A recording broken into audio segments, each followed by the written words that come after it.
Investor should act consistently as an investor and not as a speculator. And I think that's what stops a lot of people from investing in the Bahamas. You know, we have a lot of speculations. We speculate what happens. I always used to say, because I do a lot of presentations and I break the ice, right? And I always say the Bahamas is one of the places where you can know a little bit about something, but they'll be a self-claimed expert on the topic, right? So true. And then that kind of just pollutes the conversation as it relates to a lot of things. So the first thing I want to kind of speak to you all about is, if this is a speculator and this is an investor, let's take one step away from the speculator and let's have an honest, open conversation. Are y'all with me on that one? Yes.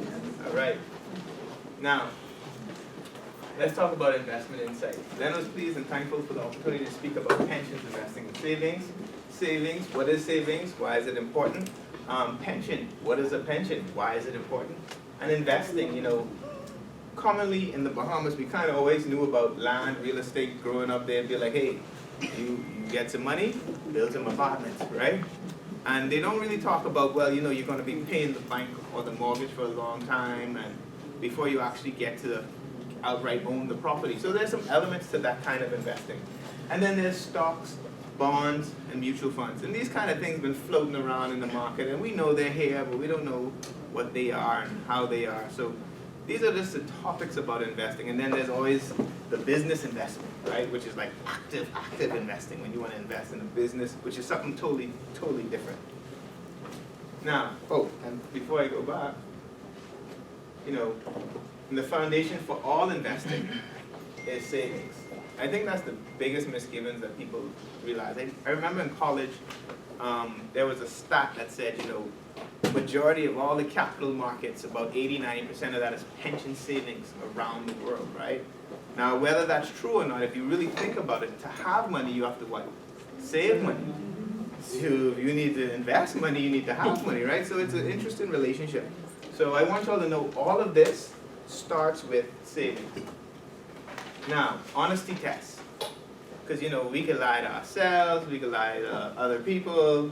So I got to ask you the fundamental questions. What is the Bahamian culture towards money? Are we a society of spenders or savers? Spenders. Okay, you're being honest already. If I ask you, how does our society view time in the future? Do we live for today or live for tomorrow? Today. For the most part. For the most part. Yeah. What is our mindset towards money? Tomorrow's not promised. Bills are due today.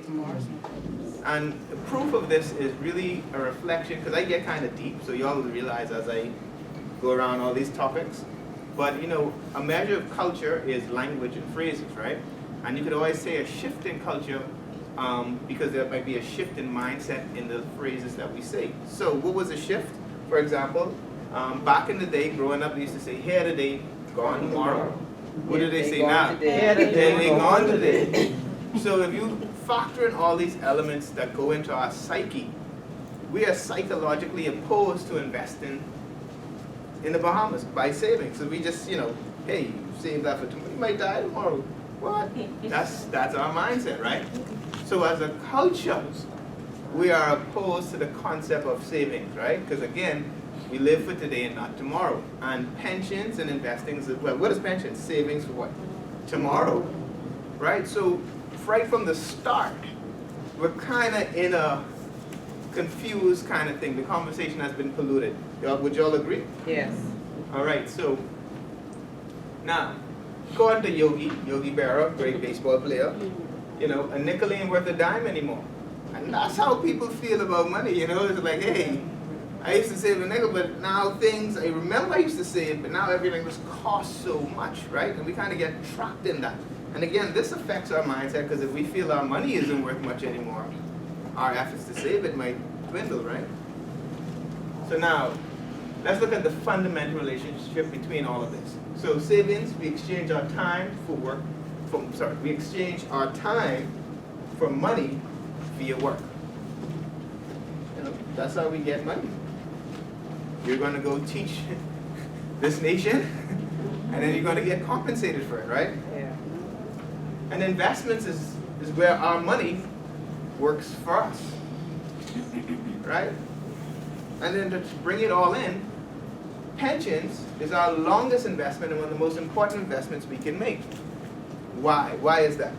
So if we don't have a savings mentality as a culture, which is cool, different cultures are, you know, it ain't our fault if you,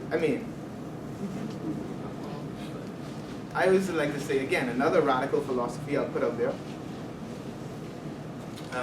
We can challenge or debate it later. As I like to say, you know, the Queen, England, is our mummy, and Uncle Sam, USA, is our daddy. As a country, like, you know, Yes. and both of them spending, right? So it becomes an interesting kind of thing. Now, pensions, why is this the longest investment? Well, in life, you could have the no plan financial plan. Trust me, I've had it for many years sometimes, you know? And the no plan financial plan is you just going through the motions. But what is the end of your financial plan? Retirement. And what funds your retirement? Pensions.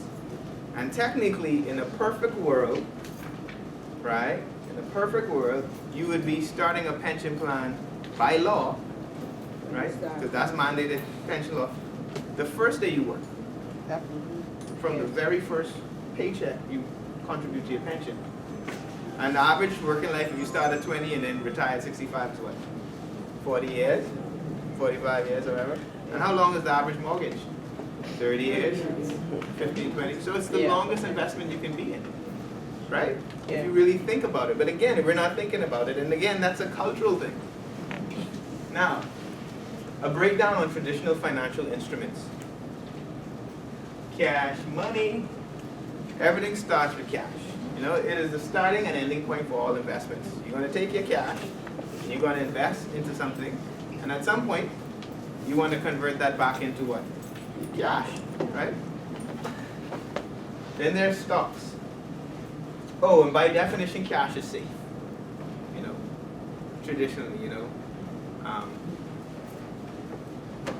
$100 today is $100 tomorrow, right? You can spend it. Stocks. It's a fractional form of ownership where the value of your piece is based on the value of the company at that point in time. So if you buy shares in a company, that share has value. And based on how that company is doing, that would determine the value of your share. Now, if they're really doing well, they'll pay a dividend. Now, what's a dividend? Fancy way of saying profit sharing. You're an owner, right? So they want to encourage you and reward you with some of the returns. Now, of course, they do that according to the number of shares and price like that. But that's what that little pink or green check you might see floating around people's house for like a couple dollars. That's what that is about. And then bonds. A contractual repayment of principal and interest by design. They can be public or private. I like to think of bonds as a loan because by definition, that's how they kind of act. You know the terms, you know which the rate is going to be. And bonds can be government bonds or corporate bonds. Now, anyone ever heard of the bridge bond? Yes. All right. When we was born, there was one bridge going to PI. At some point, they built the second one, right?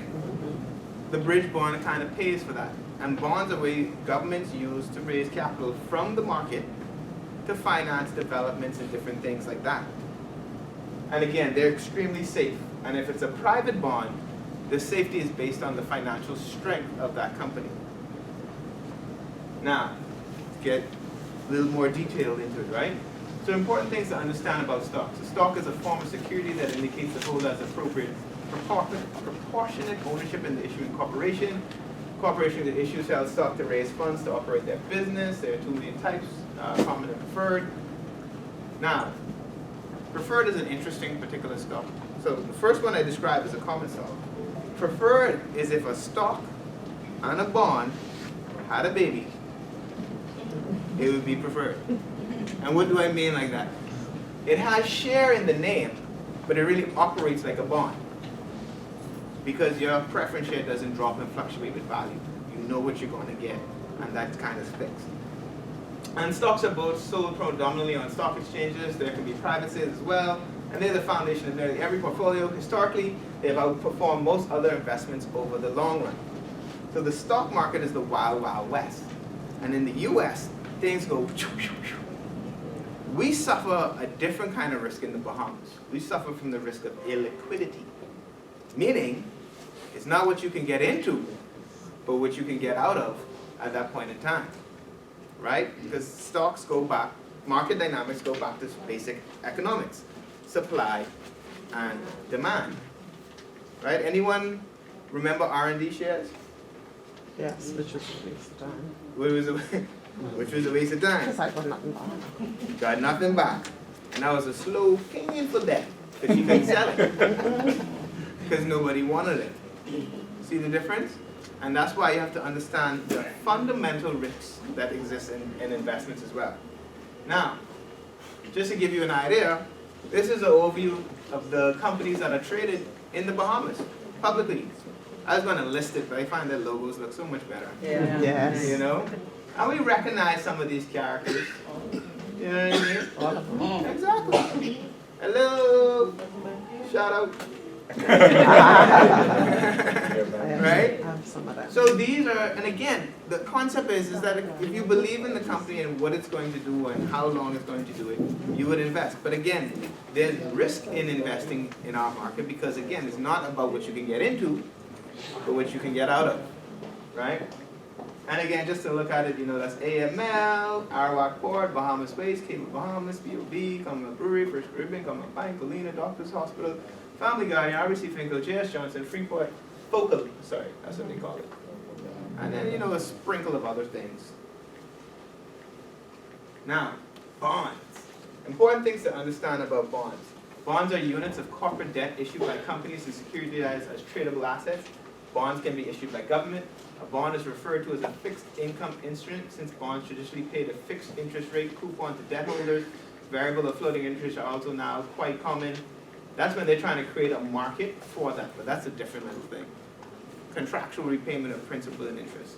A bond is a fancy way of saying a loan, where the borrower is the government, the lenders is the capital markets through investors, and instead of calling it a loan, they call it a bond. You know? And yeah, if you notice I sneak this guy in places. Now, a snapshot of our industry. Well, who is our regulator? Because we just can't have the wild, who's policing us? Who's policing the police, right? Securities Commission of the Bahamas. They're the one with the stick that hits everyone on our head, boop, boop, boop, right? And they're there for market oversight. Next, you have BISX BCSD. BISX is the Bahamas International Security Exchange, and BCSD is the Bahamas Central Security Depository, and they're market operators. Remember now, stocks have to be sold on an exchange, right? Ta-da! That's our listing, that's our exchange. However, you still need an independent body to say who owns what and where do they own it. The Bahamas Central Security Depository. So they kind of keep track of all who own shares, and then BISX is where the shares are actually sold. Don't worry, I can make it more interesting shortly. It's only so interesting this can get, right? I don't want to tell you all the glory stories and horror stories, and, you know. And then you have broker-dealers, market service providers. We're the intermediaries, licensed financial service providers, and our investment providers. Now, just so you can kind of get an idea, this is just a visual kind of thing. And again, the reason this is important is our industry regulated Securities Commission, they oversee everybody involved. The industry mechanisms is BISX and BCSD. And the relationship is that if you have, you know, shares that are traded or mutual funds that are traded, they're kind of listed on BISX, most of them. And then BCSD keeps track of the share register registry. Try saying that 3 times, right? Now, how investing works in the day-to-day. Now, don't worry, I'm trying to pull in all this together, but I wanted to keep this, you know, it's Wednesday, it was raining. I didn't know it was raining. But you take your personal savings as the individual, and you come to the broker dealer like Leno. Leno then goes, you say, hey, Leno, I want you, because you can do many things, right? So I'm just going to give an example of purchasing a share, which is not what I may or may not recommend, but I want you to understand how it works. So individual brings personal savings, they come to a broker dealer, they say, hey, I want to get shares in Commonwealth Bank. Oh, I like that. I like that. See that? I go with the brewery. Everybody like drink. So I just make it fun. But that's how you would, but Yeah. that's how you would rationalize an Yeah. investment, as simple as it is, right? So I'm gonna go with the brewery. They got big money. Yeah, well, again, their business model is already flushed out. They ain't building that much more liquor stores. Heineken owns them. The only way Heineken gets paid is they pay dividends, so they would be more inclined to pay dividends. Just a thought process, right? Nah, don't, y'all ain't leave here and let no say, this homeboy choice. You understand that? That's my legal disclaimer. Oh, and we're being recorded. Forgot. But that's just an example. So now they go buy shares in the brewery, they go to BISX, where it's an exchange, someone has to have shares. And the reason this is important, because there are two markets that actually happen here, right? So the primary market is when the issuer issues to the public. So APD would have issued shares to the public at the same price. The secondary market is when people who own the shares sell amongst themselves. Right? So let me phrase that out there. Y'all want me to repeat that or y'all got that? Perfect. So we're in the secondary market now, right? APD has already offered the shares, the public has bought them, now we sell it amongst ourselves. We sell it at BISX, we buy the desired share. It's come back to your individual portfolio, which is a form of your managed savings, which is the individual, and then the transaction is kind of complete. And the same kind of happens for bonds as well. The only difference is instead of going to BISX, we would go to central bank, or you'd buy bonds from an existing investment portfolio, kind of thing. So the same concept works. Now, you do all of this, and these would be the broker-dealers. Leno, Colonial Group, Royal Fidelity, CFAL, and this again is the relationship. And I like to put this little icon there because you want to do a little bit of everything. You keep people informed, you do a number of things, and that's what we do. Now, retirement. Let's talk about the R word and why nobody talks about it. Because pensions are about people. And for whatever reason, we make the disconnect. We don't want to talk about retirement because, again, we live for what? Today or tomorrow? Today. And if we are a society of spenders or savers, which one? Spenders. So we culturally opposed to thinking about retirement and pensions, and they kind of go together. So I want to kind of bring that up. And let me do a time check. Oh, we on good time. Don't they look happy? Very. Now, retirement. Abe Lemons. The trouble with retirement is that you never get a day off. And every day it costs to live in this world. Something I forget, but it's the truth. Right? Oh, I feel it go until the gas lights come on. Right? And that's the thing about retirement. You don't get a day off. So it's something that you kind of should prepare for. Now, how you define your retirement is up to you. But again, this goes back to pensions. Now, pension insight. Around 70% of Bahamian companies do not have a pension plan. Taking time for them, right? And it becomes interesting too, right? Because if we look at our landscape, the number one employer, I think, is government. And then in their plan is different things. Second is tourism. And then there's the hotel pension plan. My age might not show it, but I presented with Pat Bain. Shout out to Pat if y'all remember him. And what is a pension? Again, the most important investment nobody speaks about. Because we're not speaking about financial plans. The end of a financial plan is retirement. We're not speaking about pensions because that's the retirement and we live in today and here today, gone when.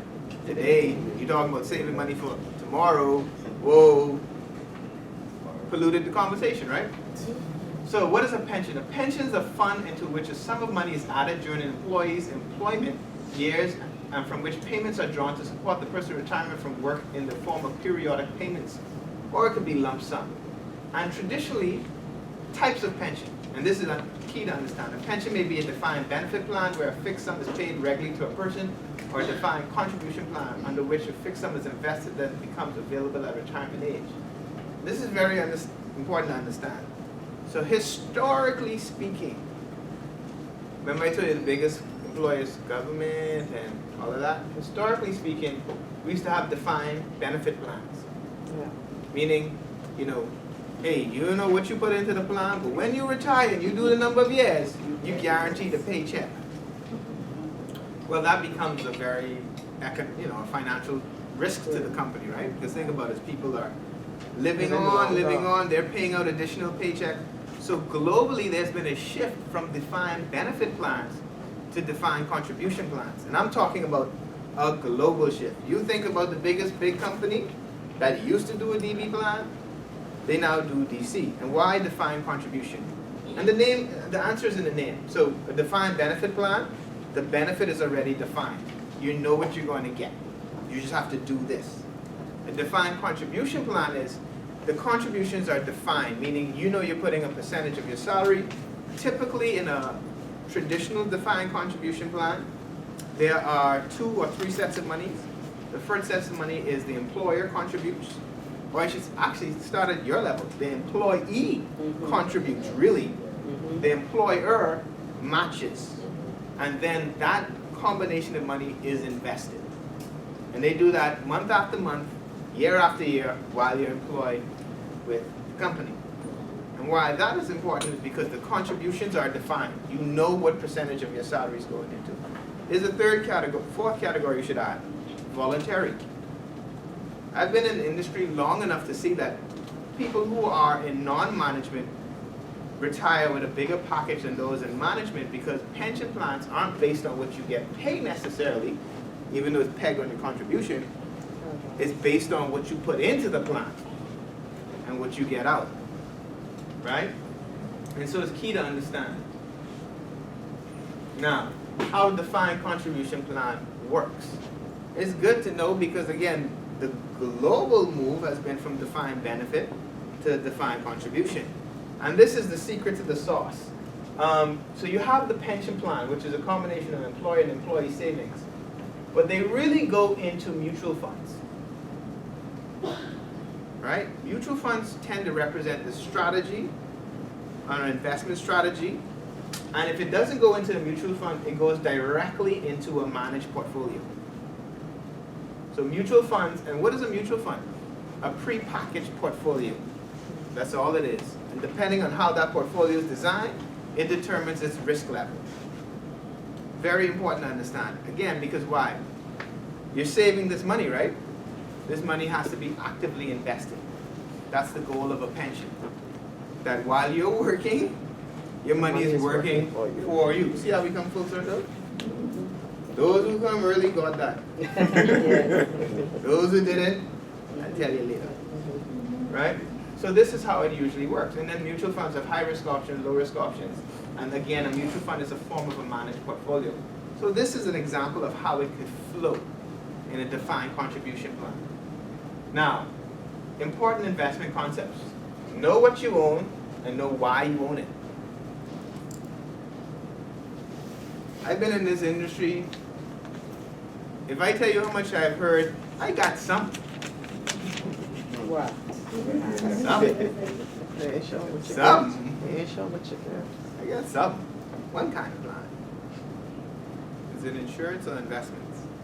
I think it's an investment, you know. Okay. Did you get it from an insurance provider or an investment provider? Oh, an insurance company. Oh, okay. Is it client-driven or contract-driven?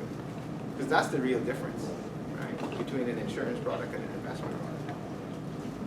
You don't lapse an investment, you lapse a policy. The policy is a contract. See the play? And then you would put savings into something client-driven because it's an investment. But again, there's a whole learning curve that goes with the market. So things to consider and understand from my boy here. He's smart. That's the money in the books. Returns are only one aspect of investment. Investment returns. What type of interest does the investment earn? Simple or compound? Right? Good question. These are things you want to ask. I think, who said it was the 8th wonder? Albert Einstein? That the 8th wonder of the world, 9th wonder of the world is compound interest. Those who understand it, earn it. Those who don't, pay it. What about dividends? Are they reinvested or paid out? What type of investment do you have? I mean, these are fundamental questions asked. And we kind of know it already. But again, because we kind of know it, And remember I said in the Bahamas, all you need to know a little bit of something, you know everything about it? Quick. So where do we encounter this? So simple interest could be fixed.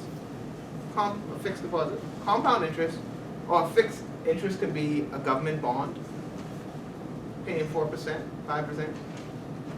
Compound interest could be mutual fund. Investment costs.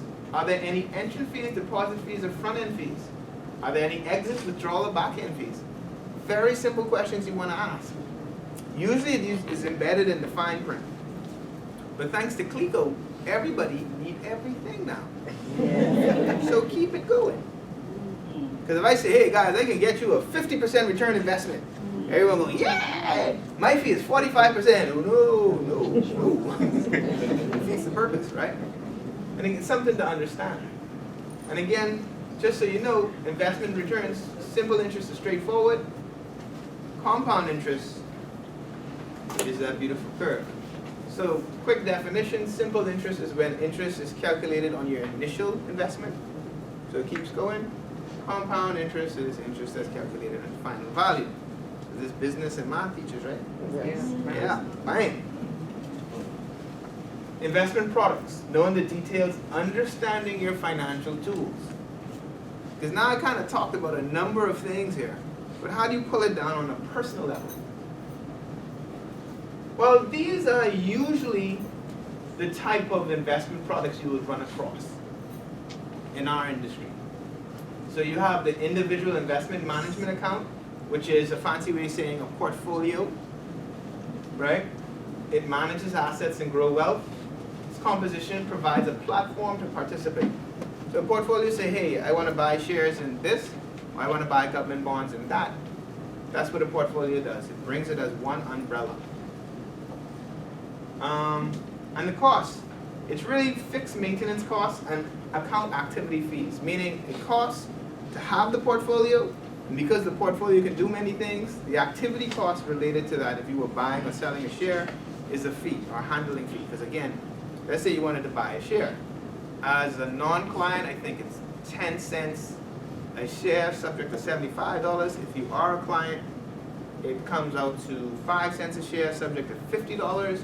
And then BIS6 listing fee is $5, and then you rock it and roll it. But that's how the portfolio works. I'm more of a fan of that to manage wealth, not to accumulate. Then you have the individual retirement account. Purpose, accumulate a nest egg.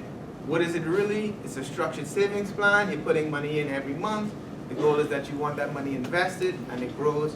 So you do this month after month, year after year. So when you see that statement or you're ready to retire, you can actually have the, because everybody won't quit. I accept that. Nobody won't work. Let's be honest. I mean, not work, but you know, but your right to stop working is based on your retirement plan. Right? Because if you have a good retirement plan, you say, you know what, this is it. I'm gone. You know, when you say, money coming back. It's a different kind of conversation. Yes. But because we're not talking about it, and again, all these things are happening as a culture. And again, we could have been born in Sweden or Japan, where the norm is, hey, you save half of everything and spend. That's their culture. We have our culture. We just have to tweak and understand where we are and what we're doing. And then mutual funds. Purpose is to increase the value of your savings. They're a managed portfolio with an investment objective, and the cost varies depending on how that fund is composed. Generally, there are 3 types of mutual funds that you can choose from. I'm a big fan of these for accumulating wealth. You have a conservative one, which is low risk, and again, that's fixed income based. We learned fixed income is a fancy way of saying government bonds, corporate bonds, and we know that's a fancy way of saying a loan, and we consider them very safe. Balance is a performance, well, balance and aggressive, but both performance-based. Balance is medium risk because it has a combination of equities and fixed income. Remember that chart on stocks where I said, you know, it's very risky, but historically it's outperformed every other type of investment? That's what they're referencing, right? And however, if you have blood pressure, heart trouble, headaches, acid reflux, irritable bowel syndrome, Stocks might not be for you, right? Because it's a risk. But understanding that is how you navigate your own investment profile so you can now do your own investment strategy, right? And then aggressive, high risk, woohoo, equity base. Oh, she's shaking her head already. There you go. The reason I like this, I like all of them. You know, they like kids. You can't have a favorite, right? I like all of them. And the reason why is because equities in the Bahamas kind of reflect an industry, right? And every industry combined collectively reflects our economy, right? So it's a good way for me to consider. It's not for everyone. It's definitely long term, but understanding what it is and risk of performance is key.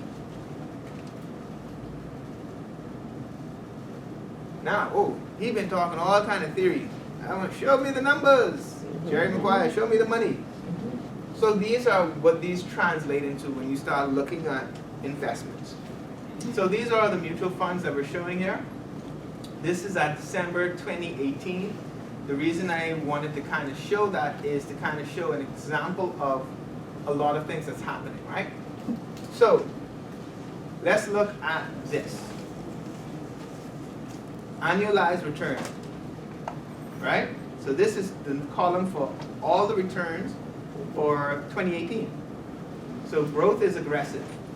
It's only 2.60. Diversified, remember the balance strategy? 3.81. Again, the thought process is when stocks are fluctuating, the steadiness of bonds are going to offset those fluctuations and buffer it. And then preferred income or safe, 4.30, because it's made up of those kind of things. But let's digest even more of the information, right? Well, let's look at the annualized return from 5 years from that point. It's at 4.86, 4.32, 4.08. And let's look at it since inception. The growth is 5.33, 4.99, 4.48, right? And it's understanding, knowing what you have and understanding the tools. This is a good example of understanding the mutual funds. If you want a safe and steady growth, well, you say safe and steady, right? Another thing we should consider is time horizon. Anytime you get into a balanced or aggressive fund, you have to give it the ability and time horizon to perform. You can go up, go down, go up, go down. With the thought process that the overall average will be higher when it's all done. Right? Now, what constitutes long-term, short-term investment in the Bahamas? So in our industry, in my textbooks, as you all know, they say they had a long-term strategy. That's 15, 20 years. Long-term strategy. Bahamas are long 5 to 9 months. We don't decide this. You see the play? You understand? Because someone will be like, man, I need this pension thing. I ain't seeing this money grow. The funny thing about compound interest is that you have to go through the slope to get to the curve. Right, yeah. But again, if our society's saying, hey, you're doing that pension thing, you know you could die today. Oh, buddy, we could. But we could also live. Yes, yes. And if we live into tomorrow, you know, I've always viewed retirement or pensions. Pension is a vehicle, but retirement is an entitlement. That's a benefit. You get to retire and do you. Right? Something to consider. Do we have a good idea of what this gave insight into everything? Because this is the only slide I have numbers on. The only slide. But you can understand these numbers based on what I told you, how they were kind of composed. A mutual fund is made up of a portfolio. Portfolio is made up of either stocks, bonds, or cash. If it has bonds, it's going to be safe. If it has bonds and stocks, well, you're going to get a little fluctuation. If it's all stocks, Well, you know, it could be up, down. And the thought process is, again, stocks outperform everything in the long run. I'm not saying that's necessarily true. You can get, you know, I always tell people, they'd be like, man, 4%. Where are you getting it elsewhere? 5 years, that's 20%. Compound interest. So I'll end with a quick story. I had a friend of mine. She used to work John Bull. Very nice lady. I got to know her because one of my friends that worked like next to them, and I used to go there. Very nice person. And so, as you become familiar with people, you get genuinely interested in their life. You say, hey man, what's up? Blah, blah, blah. You in the pension plan? No, Khalil, I ain't in the pension plan. I said, well, why not? Because I knew they had a pension plan, but it was voluntary. I said, well, okay. I say, I won't probe you, but you know, why? You know, you've been good to me. Give me a chance to be good to you. Like, I don't, you know, I can't get you a discount on anything, but I can give you knowledge, who I know. So I say, tell me, you know, no, I didn't join it. I say, because it's voluntary. Yeah. But why you ain't joining?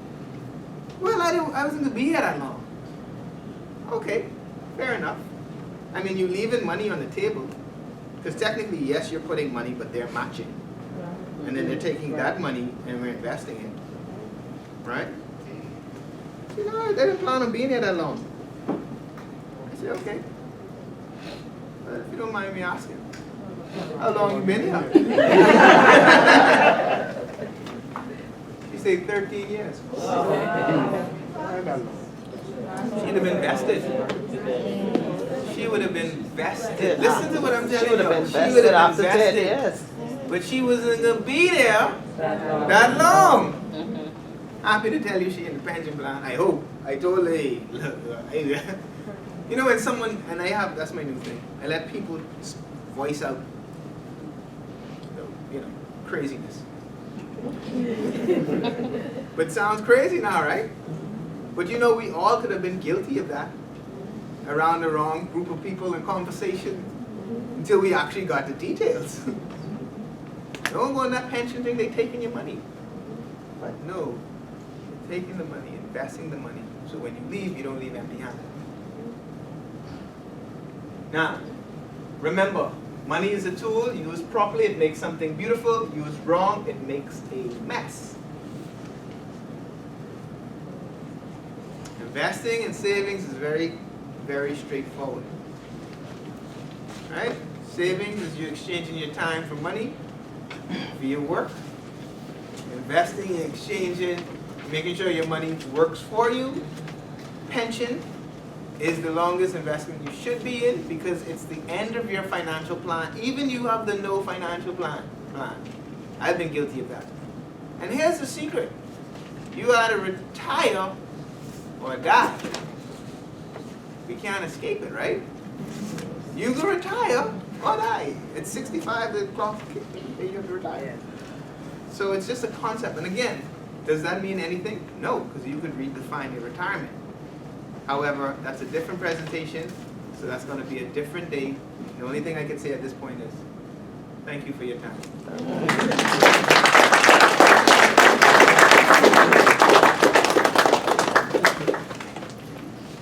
I got 10 minutes or less than, oh, sorry.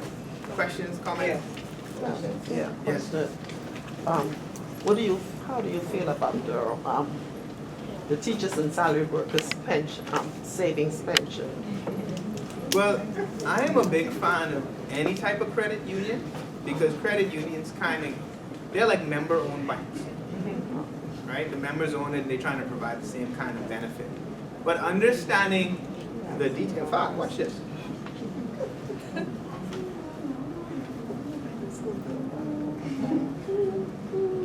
I won't go back to that. Know what you own and know why you own it. Okay. You know, that's the thing. So it's a great benefit, but you just want to get, hey, how does this work? Show me the details. What are the costs? The more savings you have, more retirement savings, the better. The truth is, the majority of investment houses, we're going to earn similar returns, it's just the cost of doing business. Okay. And credit unions are similar in that way. Is that simple interest or compound interest? Well, you have to tell me. Okay. So if you came to Leno, it's compound interest. All right, okay. Now, You see, and that would be a mutual fund. what is a diversified portfolio? So a diversified portfolio is just a fancy way of saying you have a nice mixture of different ingredients or assets in your umbrella account. Because a portfolio is an umbrella, a diversified, and an umbrella of assets, and a diversified just means you have a nice mixture. And the reason you would mix it is to diversify the risk. So if you had a mixture of bonds, you know that's safe. You had a mixture of stocks, you know that's risky. But if you mixed it, you've now got a moderate risk investment. Okay. Last question. No, there's many questions. Okay. If, Right till 10:15. no, I've been taking notes, okay? Yes, ma'am. If you had, say, $20,000, rather than it's just sitting on a savings account, Right. what would you recommend? Easily the conservative mutual fund. It's client driven, no entry fees, no exit fees, you in control of it, you can access it, it doesn't interrupt the earning potential. The only thing you have to be mindful of is processing. Because it has to be processed in and processed out. For, Meaning it can take 2 weeks to get you, well, a month to get you money. that's fine. Yeah. But minimum time in, 5 years? Here's the best part. It's perpetual. So as long as you have it in there, as long as you want it. Okay. And you have the ability to access it. It ain't like you put in 20 and you can't touch it. You go in 20, you come back for 2. Get 5, bring that. And you can keep adding Yes, to it ma'am. once it's there? Yes, ma'am. Thank you. Yes, ma'am. I saw it. Yes, ma'am. I have a question. You made mention of knowing the difference between an investment and a policy, basically. Mhm. I was approached about an endowment lately. Would Mhm. you be able to fully, well, is that a policy or is it an investment?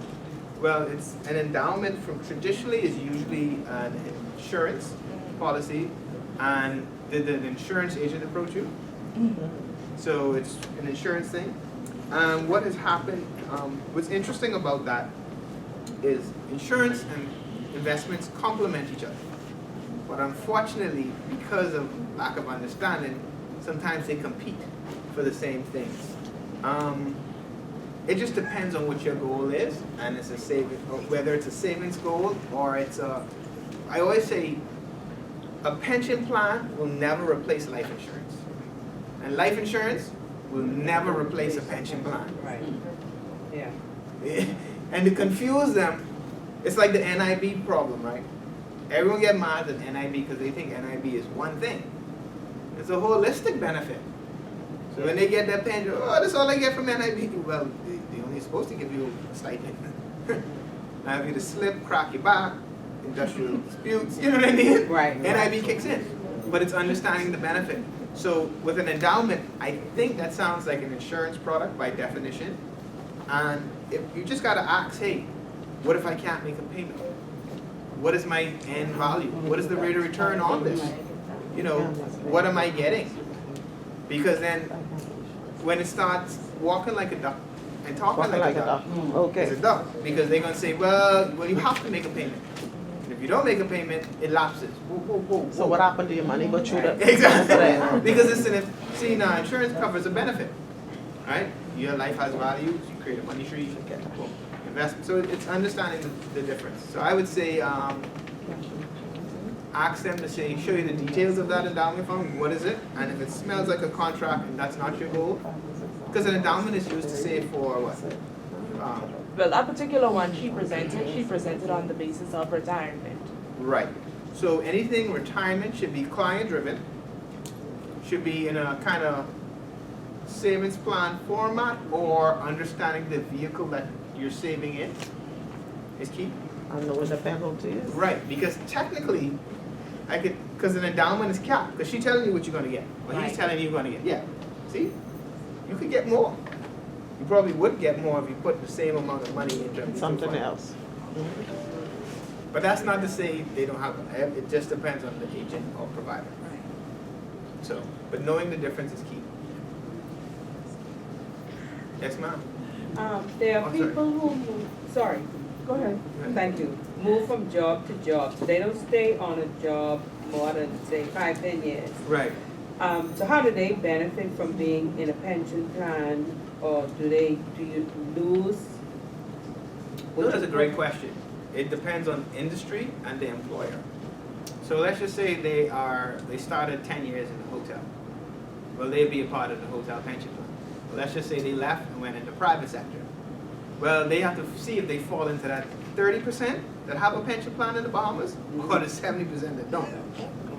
And then if they fall into the 30% that do have a plan, then they could start saving there. But that would be independent of the other industry, unless they allow you to start with a lump sum kind of thing. Now, let's just say they have an established plan and you leave that plan, you have the option to convert that into individual retirement account. That could be an option. Or you can fall into the 70% that don't have a pension plan and say, well, guess what? Y'all joking, I ain't starting an individual retirement account. I'm saving more towards that. But once you start an IRA, that's completely yours, it's completely portable, it goes wherever you go. I agree. So the benefit being available is really based on the employer, and that has, each industry is different. So in the financial industry, it's you want to attract financials, you got to have financial benefits. So people want pension, people want insurance. Other industries, people just concerned with insurance, right? And so it's just about what you know and what's the norm in that industry. Yes, ma'am. Yes, my question, I'm walking through Leno. How much money do I have to take with me to start my individual portfolio? So, great question. So I always break down people into 2 stages to let them understand. So if you're accumulating wealth or managing wealth. So if you're accumulating wealth, it takes $50 to start an IRA, individual retirement account. It takes $1,000 to start a mutual fund. Both are client driven. If you're managing wealth, like say, okay, I got some money and I want to do some stuff, then I can say, well, we can take this lump sum, start a brokerage account, perhaps invest in a mutual fund and some bonds maybe, and according to your profile and needs. That's how, but $1,000 to start a mutual fund, $50 to start a retirement account. And then the portfolio is tricky, so, yes sir? Once you finish, sorry. Yeah, no apologies, go ahead. Not done? Okay. Yeah. Honestly, that's been so complex for me. Probably I understood 1%. The presentation was good. Right. Yeah, really beautiful. But I did mathematics and physics. This is just too complicated. So I got a simple question and a crazy question. Sure. Question number 1, do you have any plans or what do they call it? Stocks at the moment with your company?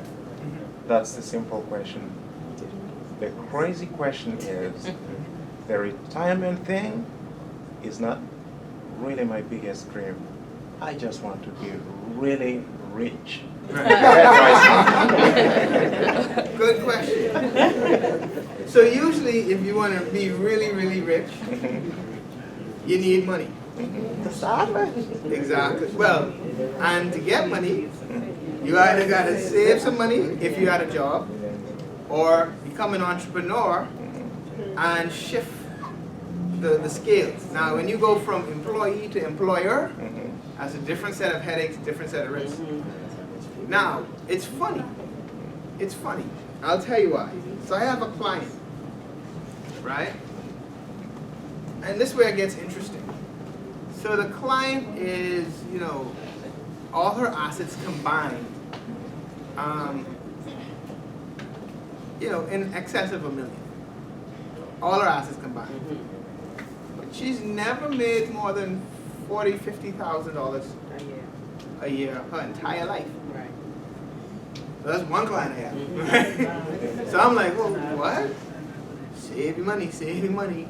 Mind you, she was blessed because she was in different markets. So she invested in different markets and different things. But grew up here. Another thing too. So these are all, because everyone wants to get to that side of the line. It's just so many different ways to get it. I think the best way for you to become really, really, really rich is to start off being really, really, really happy, because then you wouldn't care about how you get rich or what you, because getting rich is really very simple. You spend less Yes. than you earn. And in our society, there's a reason I won't wear a nice suit to look good. Now, the truth is, this suit cost me $115. But that was in Shanghai. You see what I'm saying? And the company sent me this, so I was like, hey, I gonna buy some suits. You get what I'm saying? Yes. But if you want to be really rich, I would just say be happy. So money means nothing, and when money means nothing to you, you can make it the tool that it really is. Because those who are really rich really probably work at it, obsess at it, and make the trade-offs that compromise maybe their happiness. But it depends on your happiness model as well. Because your happiness model, some people are so blessed where like they really don't care, like they don't care about nothing. But they're happy. And when I mean nothing, Yes. meaning I can't go to this. But when they're ready, they, yeah, those kind of things. Now, the other way to get a lot of money, and this is probably more what you want to hear versus the philosophical side, is probably invest in some type of disruptive industry. Because technology disrupts things, and when there's a disruption, people make a lot of money on that kind of thing, right? And understand the risks, There is risk. right? So what industry is being disrupted? How can you invest? Hmm? Well, it depends. There's so many, right? Financial industry being disrupted with financial technology.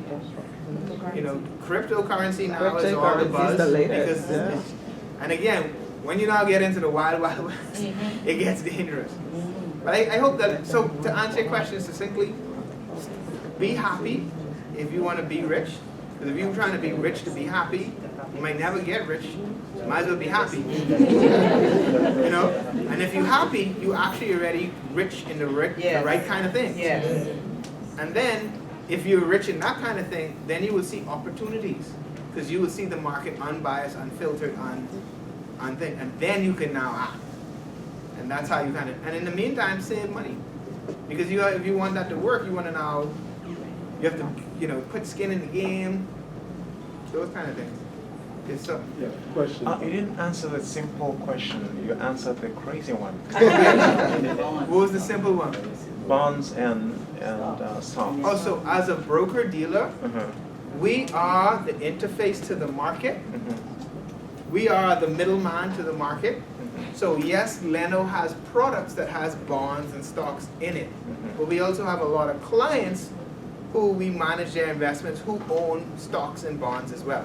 But Leno don't. So we are a go-between, which is actually the name of Leno. Okay, yeah. I quite didn't understand. Okay, we help people own shares and bonds. Uh-huh. Sell theirs. And then, because we have investment products like funds, Uh-huh. the funds own shares and bonds as well. We help you get into, we can help you buy stuff. Okay. We can help you buy bonds or sell bonds. And because we are an investment house with products, we also have some bonds. Now the gentleman behind really been trying to get his attention. Okay, want to paint a scenario and see where it goes. I really don't expect you to have a crystal ball, but you Thank have you. experience. $1,000 invested mutual funds. Mhm, Let's say you put $100 every month mhm, on that. mhm. Keep that going. After 10 years, what do you think you might end up? Well, let's do it as, so, said $100 a month? Yeah, so that's like 1,000 at the beginning, 12,000, I mean So 1,200. 1,200. 1,200 at the end of the year, and after 10 years, where you think you might end up? So,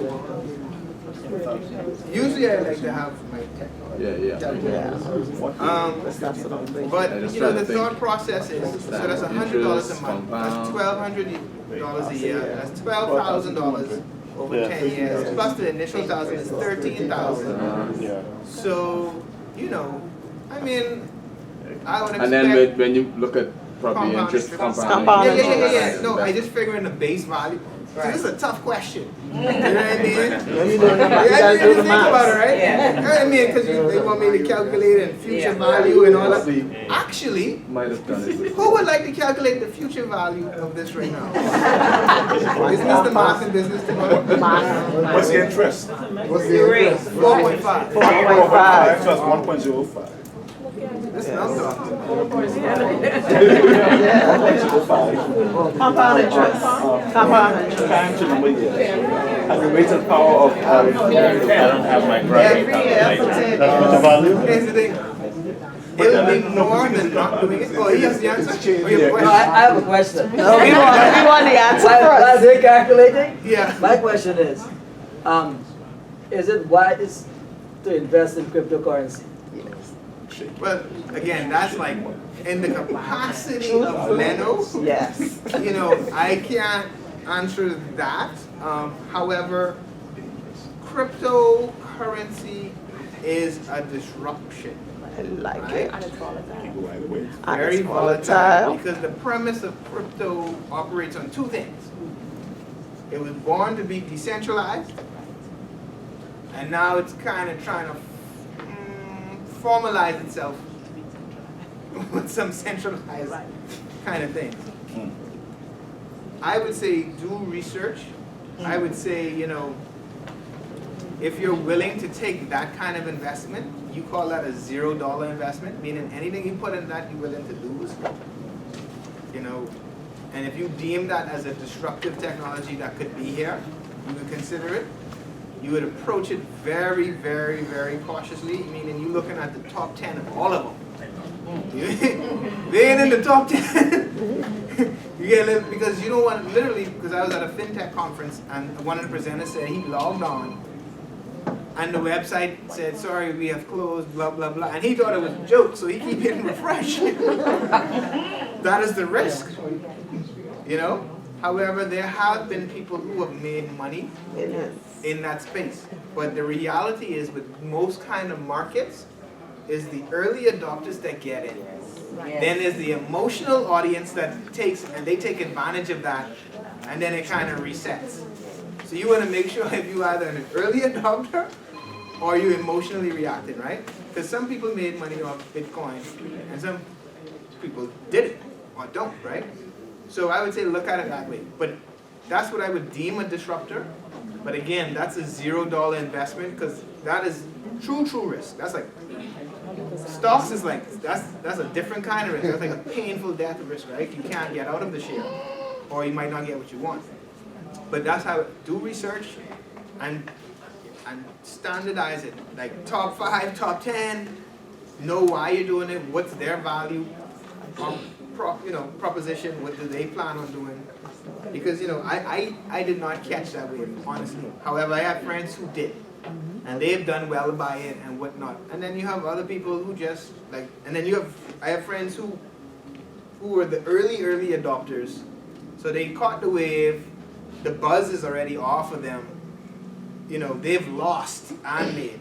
Where I have some friends who just made, and the market, every market goes through ups, downs, gains, and losses.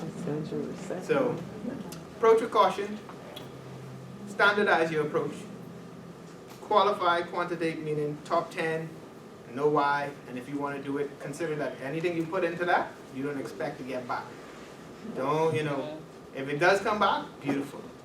If it don't come back, you don't get around, hey, you got into today. I told you this is zero-sum investment, right? Because, hey, it's a risk. But now, ready to rope you back in? Ready? If your happiness model is so where you don't even care and you're like, hey, this means we can't do dinner. You mind? I mean a fancy dinner, not, okay, we good. You alive? You healthy? Lights on? Well, that you can't even say that today, right? you understand? And that goes, because then now you're rich. Why? Because you could take the money and invest it psychologically. Y'all get that? Mm-hmm. But there's no straightforward way to invest in. Miguel will be editing this video. And I hope I was able to bring some insight and some thought-provoking concepts to a topic we kind of familiar with, but you know, it kind of, because it's on the outskirts. Because remember now, what was the first thing I said? Don't be a speculator, be an investor. So don't speculate what that is. Hey, give me the information, I'll look at it. If you want me to get excited, I'll look at it, I'll research it. I'll look at it at that point. So, without being, I actually ended at 10:50. Miguel ended on time. Entertain questions, comments, concerns. Well, go inspire this nation, because I'll tell you why. I have a lot of respect for teachers and nurses. Because I taught in every government school, believe it or not, when I was doing an investor program. Yeah.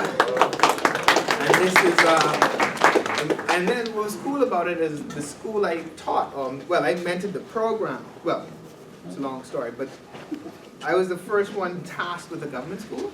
Well, not really a task. Anyway, CI Gibson was the first government school to win the competition. I was their coach and all of that. So I got to go and they said, you know, Bahamas, oh, you do a good job, go everywhere now. Go everywhere. And so I got to see the students and I got to see the teachers and what y'all do. Like I always laugh. People always say, if y'all didn't get that 3 months break off in summer, Be crazy. there'll be some serious student harm. It will be some serious student harm. Because it's not easy. You know, y'all there to teach, but a lot of times it could be babysitting, it could be issues. There are people who buying supplies for lesson plans and lunch. And more. You know? And I'll never forget, I shook a little girl's hand in CI. And it stayed with me forever because I've never felt a hand harder than that except for a guy called King, who's a fisherman. And King is clean conch bare hand. So, you know, if you don't know about clean and conch bare hand, no orange glove. So that was a hand that was formed from hard work. So I learned a lot. So kudos to y'all. Keep it up. There are so much diamonds and gems and so much, but it ain't easy. And it's really an unforgiving. It's a, you know, you just don't get the credit it deserves. My mom was a nurse, so I know. Hey, people complain about PMH every day. Nobody paying their bill. Talk about any business that could stay open and nobody pay their bill. But we reserve the right to complain, isn't it? Mind-boggling. But if you're sick, you can still go in there and complain while you get served. Just like you can still get a quality education. Yes. And still complain. All right. Mr. Brathwaite, on behalf of Refine Mathematics Educators, we would like to take this opportunity to thank you very much for your very informative presentation. We also would like to thank you for the comic relief throughout the presentation. That was really good. Yes. And I am sure that you got our mind gears moving a lot. And we will move from spectators to investors after today because you've given us a lot to think about. And we thank you again for everything you've done for us today, for teaching the teachers. Know what you own and know why you own it. Alright, so at this point I will Now, we have 10 minutes for break. 10 minutes? 15 minutes? Until 10:30. It can't be. Yes, 10. Thank you. 10 minutes. We will appreciate 10 minutes.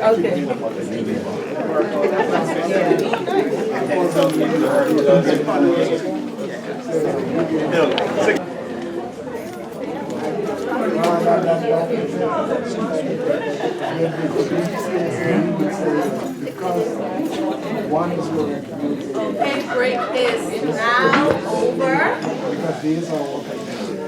They're all connected. Right. So I Just kidding. Okay, now we're about to begin session 2. Our second speaker is already here. Dr. Keith Major has a degree from Oakwood University in Alabama and has an honorary doctorate degree from Sojourner Douglas College. He is a motivational speaker, lecturer, counselor, educator, and business consultant. Please help me welcome Dr. Keith Major, CEO of BMG Insurance Agents and Brokers, and he's coming to speak to us on insurance.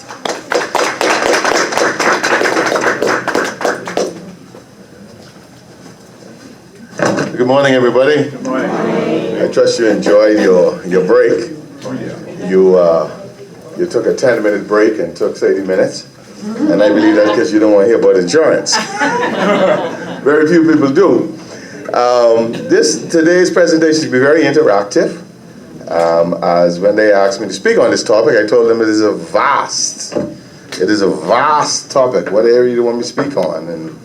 And so we're going to make this quite interactive to make sure we understand and we touch on what you want to know about. Question for you.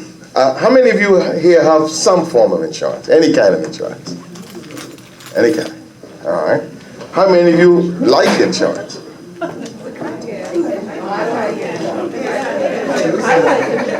Very few people like insurance. Okay. How many of you looking for more insurance?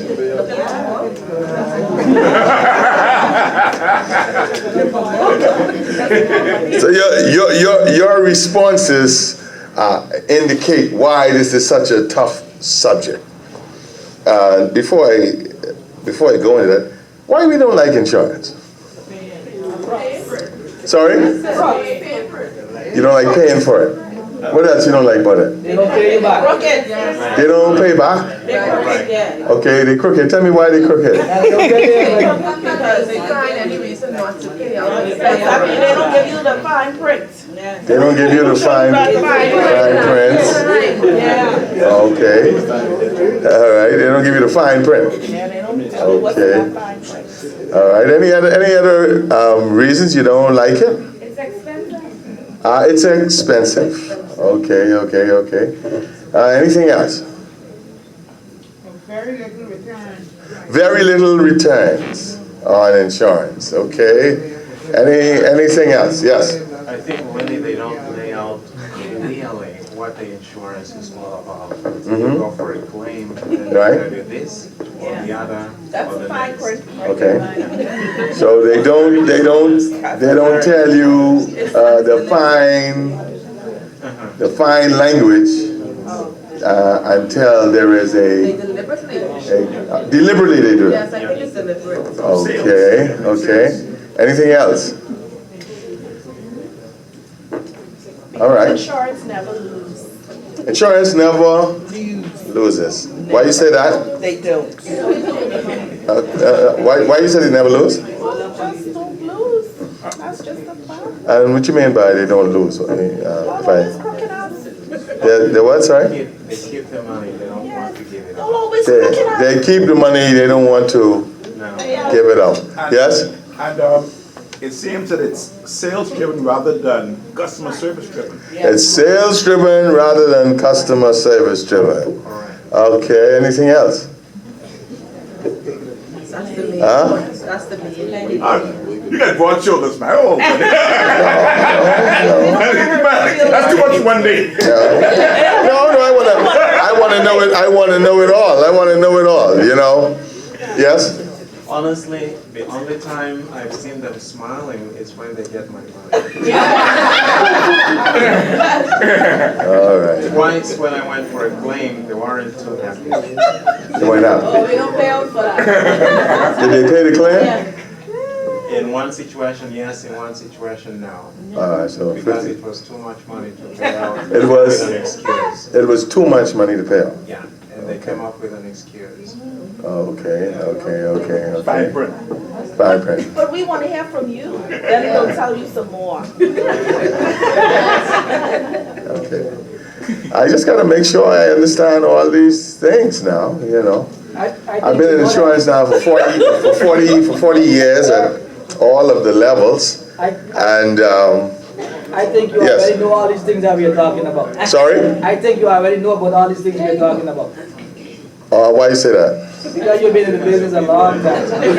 Yeah, but I've never had an opportunity to talk to math teachers. You know? Math teachers, listen, math teachers, let me tell you about math teachers. Math teachers are a rare and precious commodity. Listen to me carefully. Listen to me carefully. My mother was a math teacher. My mother was a math teacher. Math teachers are so rare. Math teachers are so rare that in the United States of America, It's critical. only 2 out of every 5 math teachers were trained in math. Because the Google companies, the tech companies, as soon as you're good up, they run for the money. And so I want to pay a special tribute to you math teachers today for staying in the system and teaching math and not running to the money. So you're very, you're very special. Okay? All right, let's talk a little bit about insurance. What is the definition of insurance? Can somebody tell me? What's the definition about insurance? Sorry? Protection just in case. So protection just in case what? Huh? Accident or Liability and loss. Yes, it's protection against loss. Okay. All right. Today I'm going to talk, we can deal with in all sorts of areas. We can deal with 3 broad types of insurance. Right? Insurance is like construction. You're building a house. But in the house you have mason and you have the carpenter, and their work are totally separate, yet you need it for the whole house. And you may have the electrician. Okay? So we want to deal with life insurance. We want to deal with health insurance. And we want to deal with general insurance. Most of you know life, you know health. General would be car, house, liability, and all those other stuff, right? You have that topic. Now, an interesting definition of insurance would be to pay a sum of money upon the happening of a certain event. That's simple enough, eh? To pay a sum of money upon the happening of a certain event. All right? You get sick, you go to the hospital, we pay the doctors. We pay the pharmacy, we pay that. All right? You die, we pay your beneficiary. You get in a car accident, we pay. Right? The challenge with insurance is you have to picture and have the insurance before these things happen. I can't give you insurance if your house is currently burning. I can't give you insurance on your way to the hospital.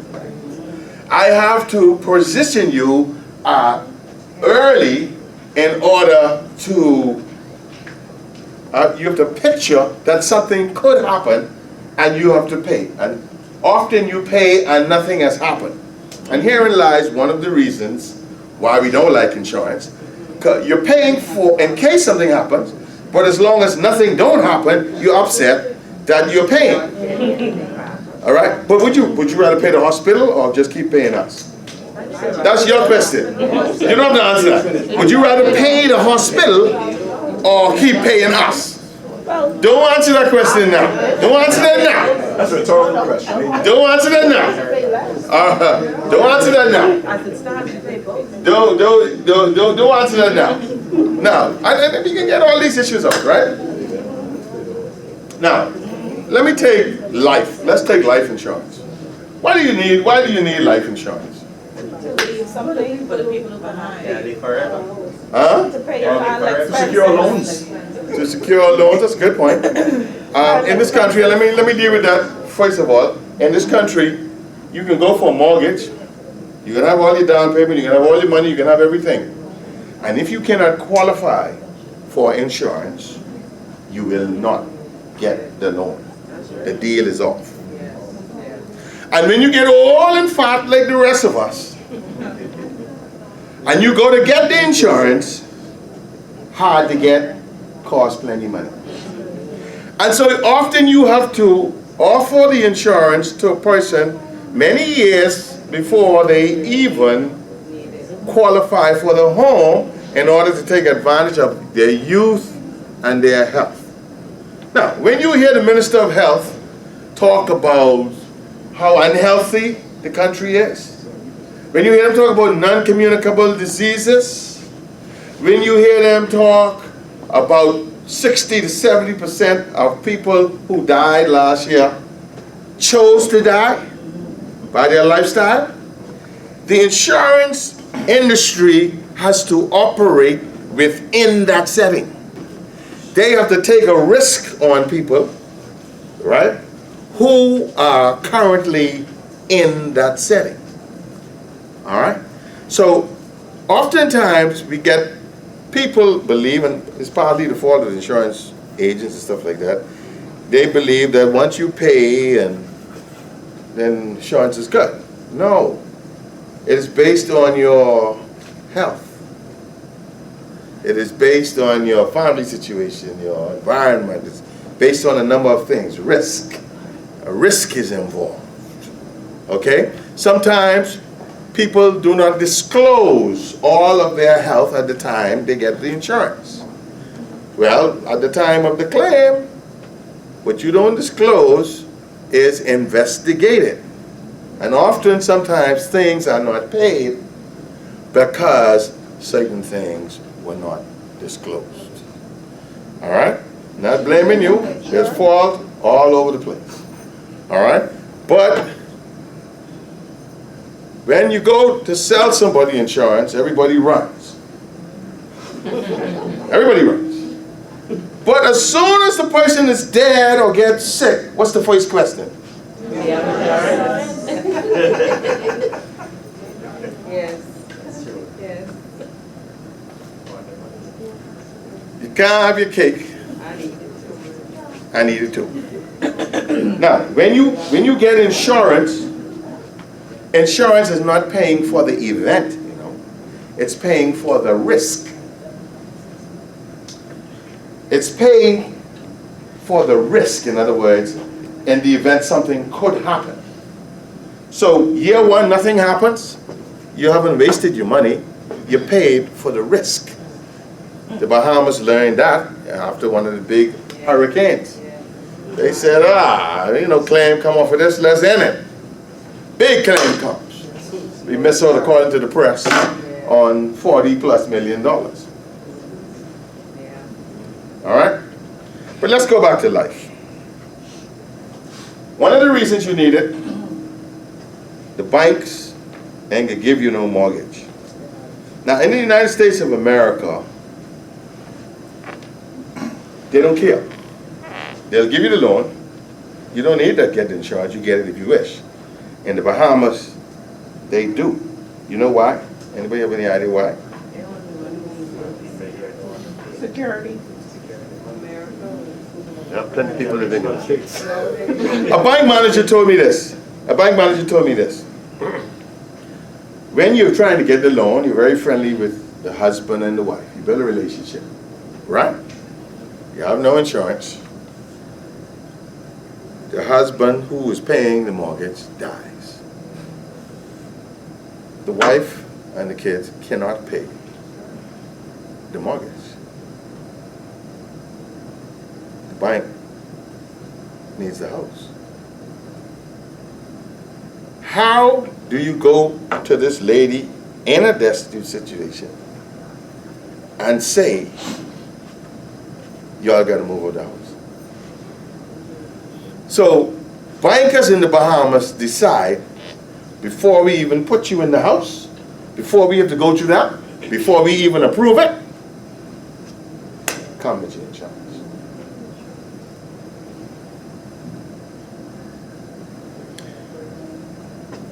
So, hopefully I've removed one of the hates of insurance from you. No. For your children. Amen. For your children who may want to purchase their own homes or a business and all this other stuff, or you get it for them while they are young. Get it so they don't have to come across that. I'm going through that now, but a couple of my sons have gotten mortgages. One is slim, one ain't so slim. One is going to pay twice the amount of money as the other and may not even get it, and everything is hung in the balance. Now, when they was younger, I put insurance on them and turned it over to them, but they didn't keep it. That's how people think. So you're going to need it for security. Right? All right. Let's stay on the life. So you have this young family, beautiful family, husband working, wife working, children. Right? Everybody goes to Orlando every year, new cars and all this other stuff. The lifestyle you have, everybody's talking about you. You're wearing your new clothes, your new car and all that. So you have a nice lifestyle because of the income that is being generated within the home. Somebody dies. Let's say the person producing 60% of the income. What happens to the lifestyle? Huh? You've seen it. Yes. You've seen them come to church and they ain't wearing new clothes and Easter no more. And you watch the deterioration of them. And you sit down and talk about how they used to live good and they, you've seen it, eh? Yes. All right. So, how do you provide for the unexpected passing of somebody? How do you provide for that in good times?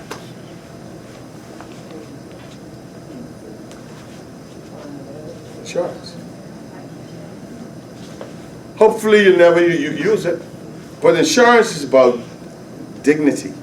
It's about maintaining a lifestyle. The life you and I live now with our families and are smiling, and most of you have probably didn't been to Orlando and back. That's because money coming in. Yeah. When that money stop coming in, lifestyle changes. You can take $5,000 and put it in the bank, and when you die, you get $5,000. You can take that $5,000 to buy $500,000 worth of insurance, and the person dies, and you get $500,000.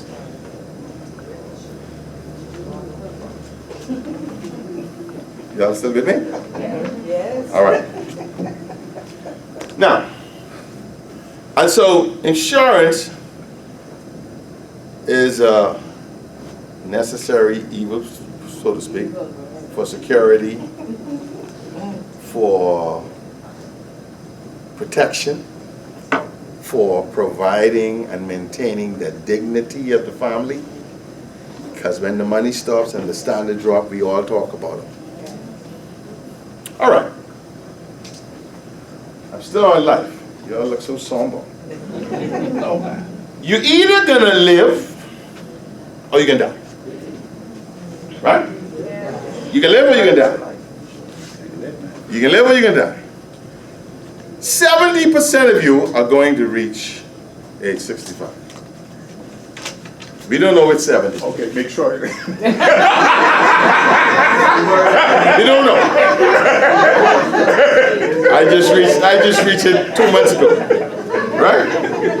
70% of you are going to reach 65. Now, follow me on a little roll here. I got your attention now. On a little roll. All right. Let me just pause and give you. Insurance is about situations. Insurance is about money for situations. Let me give you situations, 3 situations about your life. In your lifetime, there are 3 stages you are going to go through. Between 0 and 25, that's the time somebody is paying for you to go to school to develop your skills. Somebody paying for that, right? With which to earn the money later. you're going to have somebody typically paying for that. We call that the learning years. The second stage of your life is between 25 and, let's say, 65 when you retire. During that time, you acquire and build up assets. A car, a truck, a house, land, mortgage, building, shop, all your assets. You acquire that. During that time, you are providing things for yourself. And the things you're providing for yourself comes from your earnings. So we call that the earning years. 0 to 25, learning years. Give you the skills, get your degree, you can teach, whatever. 25 to 65, earning years. Learning years, somebody paying for you. 65, you paying for yourself. But I said there are 3 stages. There's a third stage. Between 65, some of you will reach 91. Most of us guys, we die at 58, 59. We die for 2 reasons. We die because we don't cry. Women cry, we die. And we die because of this prostate problems we have. This is a joke, guys. We die because of this prostate problem. We don't go check it out. So we die. But every disease in the world, every disease, you can deal with it with a dye, an MRI, an X-ray, a CAT scan. Yeah. But for the prostate, they're still using antiquated, invasive measures. So we run from it and we die. Why they can't just take one camera and shine it down there? So we die. Everybody's grandmother is alive, grandfather dead. All right? All right? We die. Anyway, that's supposed to be a joke. Guys taking it serious. But anyway, yeah? All right. Now, so the third area of life, 65 to, let's say 90. Let's say another 25 years, you can live. Another 25 years, you can live. Right? First 25 years, learning, somebody paying for you. 25, 65, earning, you paying for yourself. The last 65 to 90, nobody paying for you. Only what you sent on ahead during the earning years, you gonna live off of. You got me? Yes. You NIB, can be there. y'all gonna get Let's stop. 300 a month. We getting more than that Ain't much more than 400. My first payment started last month at 958. But y'all only gonna be that high. And I'll tell you about that another time. Even if they change in yours, you still have to put in the amount of stuff. So y'all ain't gonna benefit from that. Y'all gonna be around 300, 400. Okay, go check it out. In fact, you can leave now, go check it out. Well, first of all, you should know, and you could know. You could go to NIB tomorrow, and they'll tell you what yours will be. So you ain't got to guess. All right? But y'all come back and apologize to me because it ain't gonna be more than 20.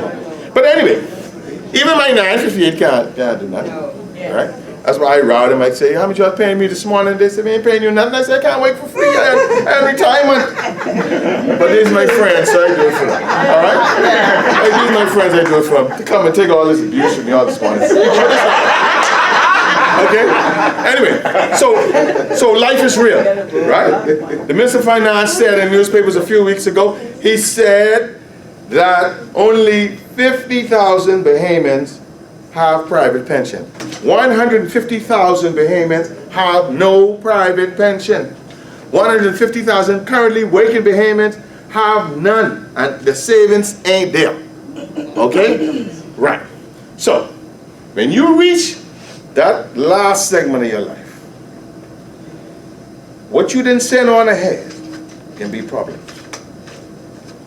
Insurance, the same insurance that will cover you if you die, can build cash if you don't die to help you in retirement. Understand that? On the day you retire,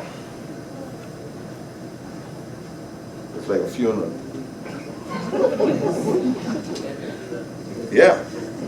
The day you retire, they have a little thing in the staff room. You put on your Sunday dress. The principal will speak to you for a little while. Come and kiss you. They give you a $250 watch. Watery Kool-Aid. Watery Kool-Aid. Tuna fish sandwich with too much mayonnaise in it and the crust cut off. Right? You make your big speech and you gone. You get plenty? And then after you're gone, you're calling back to the school, find out that child of things. And they laughing at you when they hang out because you don't go to retirement. So, you know, behemoths, when you die, behemoths can visit you up until the time the body go down. When the body go down, that's it. So, when you leave for your retirement and you go into your retirement, only your money you will have. Only your money you will have. So your aim in life, and we tell this to everybody, start planning for your retirement. You do some of them investments. Investments are not guaranteed. There's a risk. You do some of that. You put some insurance. Some of that is guaranteed. What you want is, when you reach 65, you got to dive in the pool. You can take a dive in income. They can send you home at 65. Okay? And you have to dive into the money you left there. So the idea is to fill that pool up with your insurance money, with your NIB money, and with your investments and savings. If the pool full, you'll jump in and be swimming to your daughter in Miami, swimming to Carifta, swimming to Orlando, swimming and all of that, right? If you do not send the money on ahead, one of the vehicles is insurance. Start planning from the day you start working, start planning for retirement. If you do not do that, when you jump in this low pool, you're gonna break your neck. It wouldn't be bad if you die. You're gonna be a financial paraplegic in a wheelchair, sitting around waiting for your daughter to bring you one Easter dress, your son to give you one ticket from her, and you'll see it sitting down there. Huh? Oh. Okay. So the third stage of your life. The third stage of your life.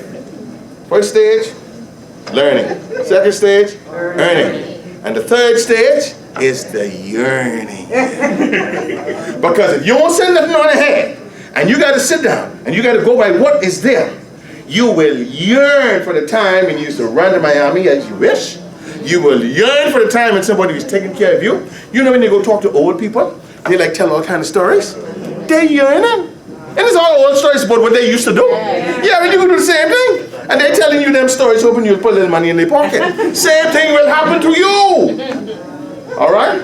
So when the person comes to you with insurance, and a lot of our salespeople get too caught in selling of it, as opposed to understanding your needs and all of that. So we are at fault. But the fact of the matter is, it is a vehicle that can help you in your yearning years. The idea is to avoid yearning. Right? Okay. I guess you didn't come here for that today. But the products, I won't bog you with the products, but there are products that cover insurance. If you die, there are products that build cash, there are products that do all this stuff. But the bottom line for insurance ain't insurance, but it's your situation. Those three stages of your life. Okay? That's the life side insurance. Y'all got that? Yes. All right. Now let's go to health insurance. What y'all don't like about health insurance? Too expensive. After you retire, don't go with you. After you retire, you don't what? Don't go with you. Okay, you don't go with you. What else? Y'all scared to tell me it's wrong here. Everyone know man. Listen, Health insurance, one of the bad things about health insurance is you cannot get access to care if you don't have it.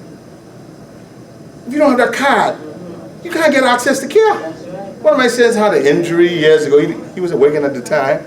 I went to Dr. French, this guy ain't got an insurance card. Could you firm, blah, we'll pay, blah, blah, blah. He said, yeah, go see so-and-so. My son come back to me, he still had to wait 12 hours. The card gets you in. Yes. Now, people like me and you and all this other stuff, this thing about national health insurance, don't listen to the naysayers, we need that. We need to get national insurance. Because when you reach 65, all these good private insurance, bang! New wages of government corporations, they pay for your insurance. Boom! When you're at 65, you got to pay for it yourself. $1,500 a month! Yeah. For a reduced amount. You can't get access to care without health insurance. Don't allow them to not have national health insurance. You're gonna need it just to have access to care. Now, why does health insurance go up? Life insurance, typically, when you pay for a life policy, unless it's a term plan with a period of time, it's the same premium throughout your life. Health insurance, the quote is only good for 1 month. I mean 1 year. 1 year. And based on your claim situation, it can go up. Okay? Another thing that drives it up also is the charge. When these doctors spend more years in school and they come up with good equipment and all that, they put pressure on insurance companies. Insurance companies don't want to raise that. But if the doctors say, well, we're not going to accept your card, right, then there's a problem. So we got to do it. In fact, what some doctors do now, when you go for surgery and you have insurance, you know, they tell you, oh, okay, this is your insurance. Now, but you got to pay me an additional $3,000. Notwithstanding the insurance company and them have an agreement on what they should charge you. They do it. But you sick. Obama said this. 90% of claims in America is when a person is in ICU on their last 10 days.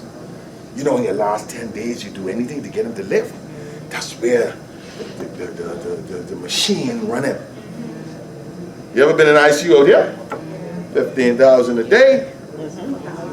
And they can run that as long as you have it. Yeah. All right? So hospitals and doctors and stuff like that, they're like hotels in America. All right? We got to fill this room. We got to do this. We got to do all this other stuff. Okay? You need your health insurance. Now, but in the event you can't get health insurance, your best health insurance is taking care of your own health. Now, I know you're looking at me and say, it was big fella talking about me. Okay? It reminds me, you know, me and Miguel and Khalil, we went in Miami, and there was this talking scale. And Miguel went on the scale, and the scale said 200 pounds, please. Khalil went on the scale and said 150 pounds, please. I went on the scale and said one at a time, please.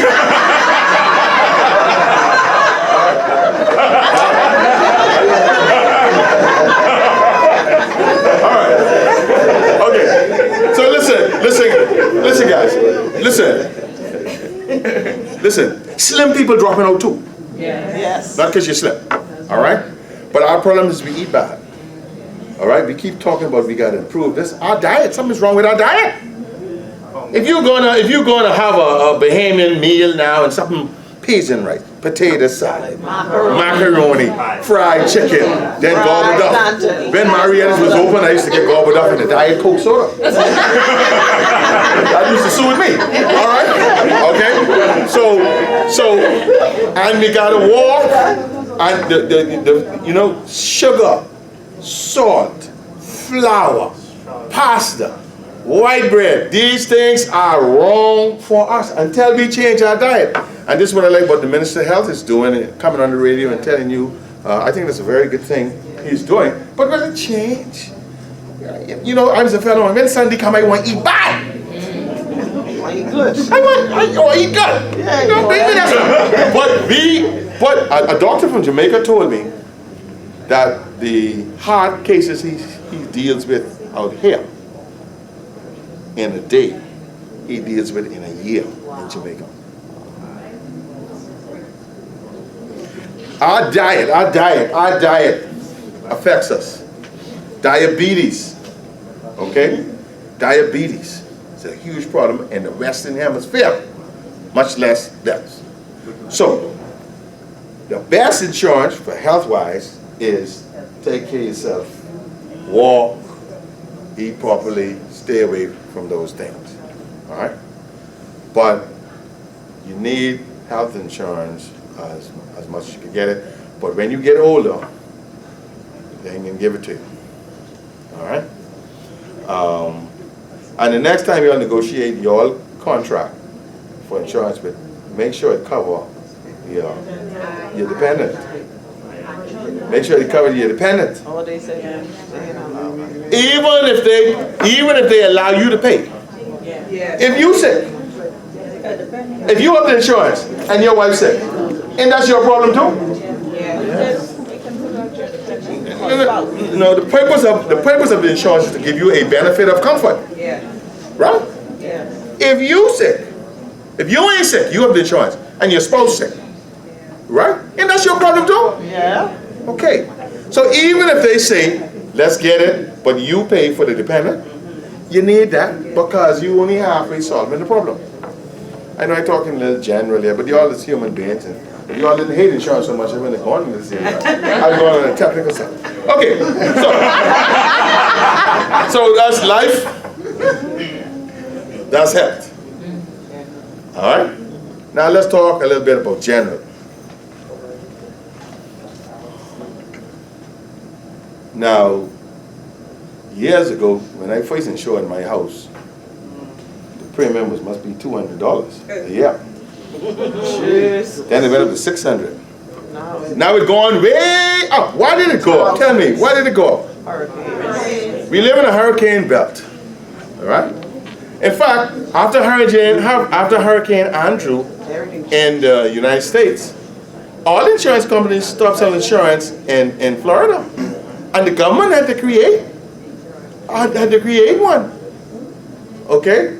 And if you see we did have another hurricane like that one a couple of years ago, you would see some of that. In fact, Bahama Voice was formed out of insurance companies leaving the country. And they pulled these guys together. So it's about risk. Now, some of you have your houses insured, some of you don't have it insured. All right? 3 problems. Some have it insured, some don't have it insured, some have it half insured. Now let's weigh them 3. You have it insured for what they call catastrophic. Right. That means anything happen, you're straight. But the premium is very high. $2,500. Right? And the banks, as long as you got a mortgage, they can make you get that. Okay? Okay, fine. A lot of you, some of you have your homes and don't know the bank. You have what is called XCAT for a far lower premium, but it doesn't cover in hurricanes. Make sure, as you can see, NASA was hit. Just make sure if you ain't on no hill, you got all that covered, right? Make sure that. Now, one of the biggest problems though is your house is valued. This is one of the biggest problems. Your house is valued at $300,000, right? And you only have it short for $200,000.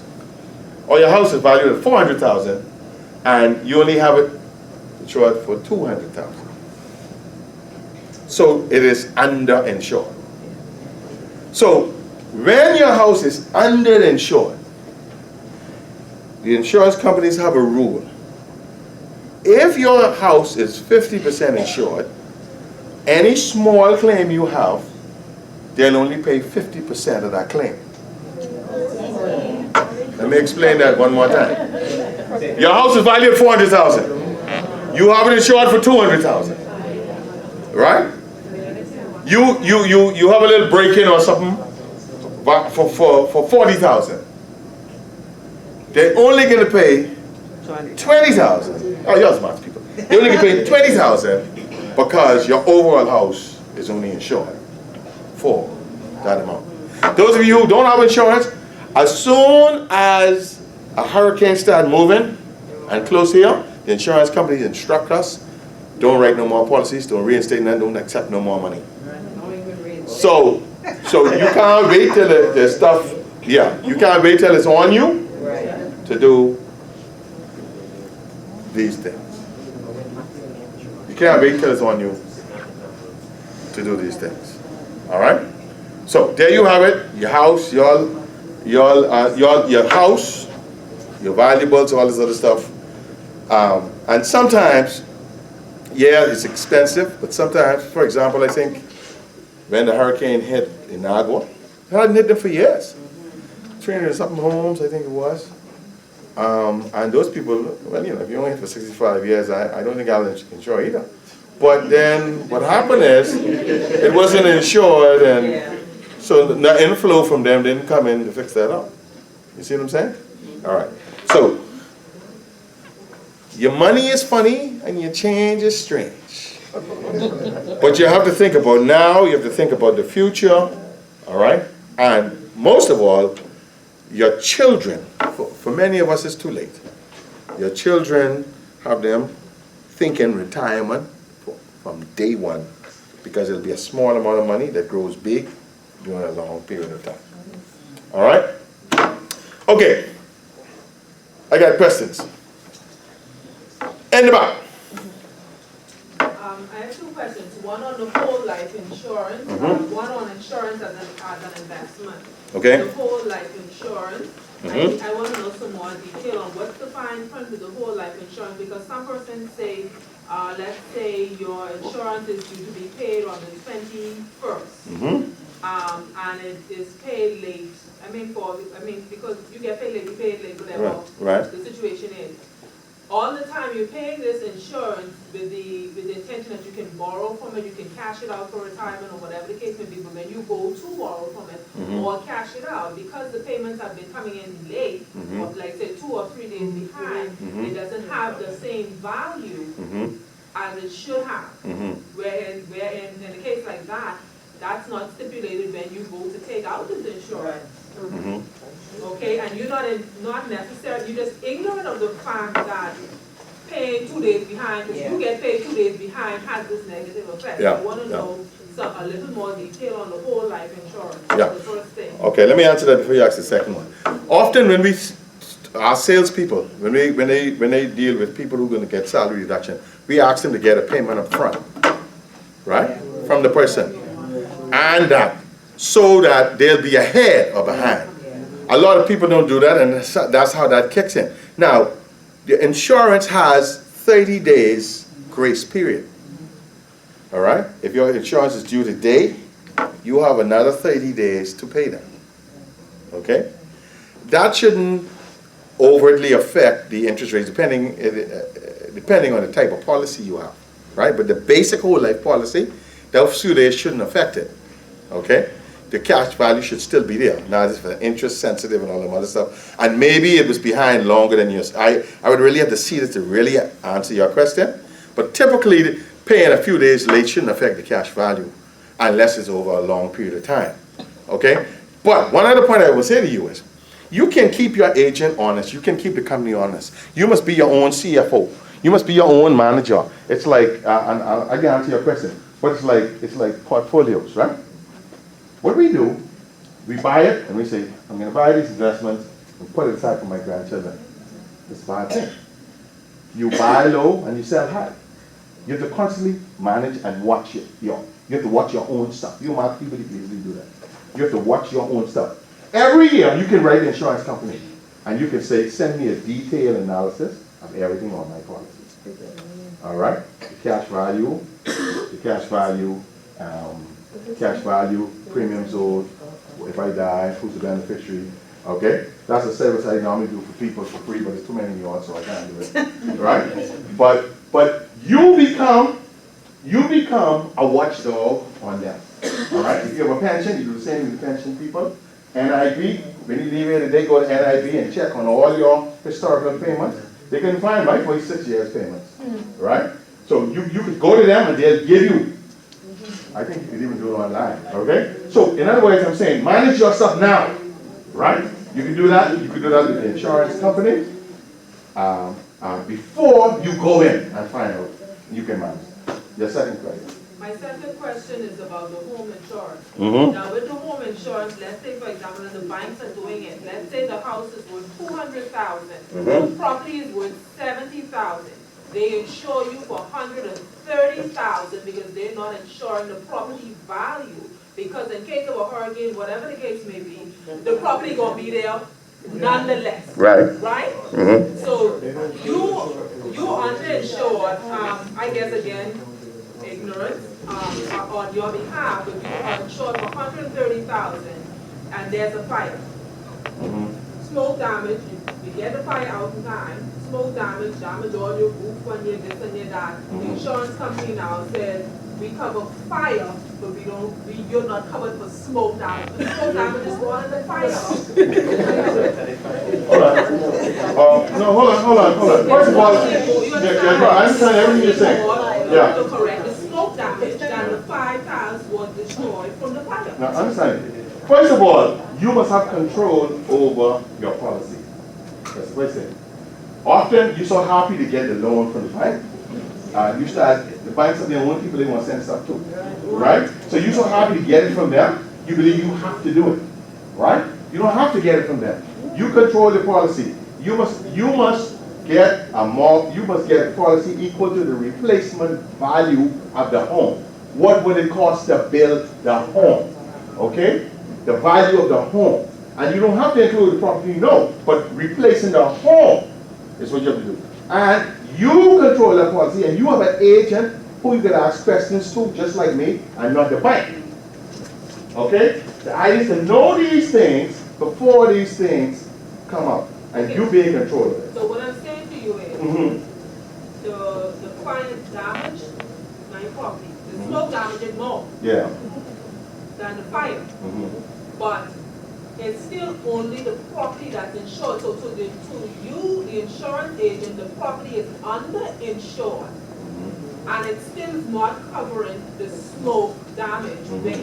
So what kind of policy or insurance would I need to cover?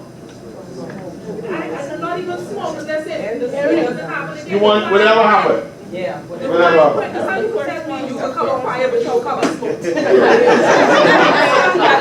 the interesting one. That makes sense. Again, I'm advising that you have an agent, a company independent of the lending institution, right? Because they may have their own thing, and they may have set it up like that, and because they own the same thing, they may not want to pay it and all that. Have it independent of them. Even now, you can change it. You can say, I want to get so-and-so, and somebody can advise you, just like you seeking advice. But you be independent of them. Very good question, by the way. I'm sure I answered it. Anyway. Any other questions from you wonderful people? So, any no more questions? In the Bahamas, what you would advise is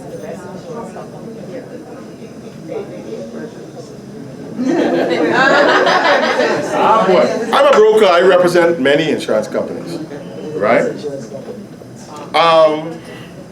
And I don't have a problem with most of them. They're regulated by the Insurance Commission of the Bahamas. There's a recourse to go there. I served on the Insurance Commission for 3 years. I'm aware of their control on these things. And so I think it all depends on your relationship with the people and that sort of stuff. They monitor, since the CLECO situation, they have created a new law, they monitor everything tightly.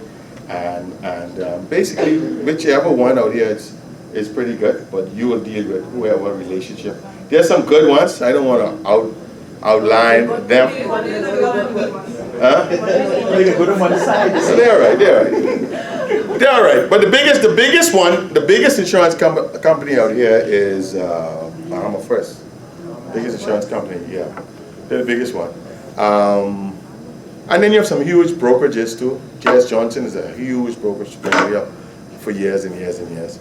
But I don't want to highlight any one over the other. Any one is good. The problem ain't them. The problem is, again, you know, I have a presentation that says, you know, everybody wants to separate you from your money.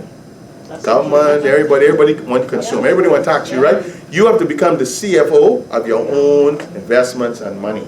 And you have to take control of them and watch them. And you have to be asking more questions. It's like going to a doctor now. When a person goes to the doctor tells you something, you go home and you Google it. And you go back with the doctor asking all kinds of questions. So you in control of your health. With Google now, there's no excuse for nothing. Yeah. All right? Other than take control of these things yourself. Because at the end of the day, it's too late to do anything.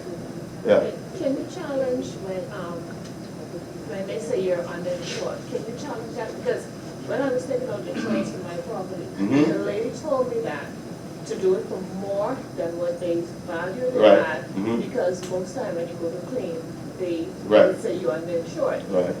We did that, and yet still the first time I had to claim, they still tell me I was underinsured. Okay, now every year, your property goes up every year in value. Okay? So you have to make sure every year that your property's value, replacement value, is equal to your coverage. Okay? You have to make sure that. Is there a recourse? The Insurance Commission has a complaint section you could go to and check it out. But one thing I want you to develop again, a relationship with a person in said company. Right? You see? Who could advise you and all this other stuff, and then I guess sometimes they don't advise you. Right?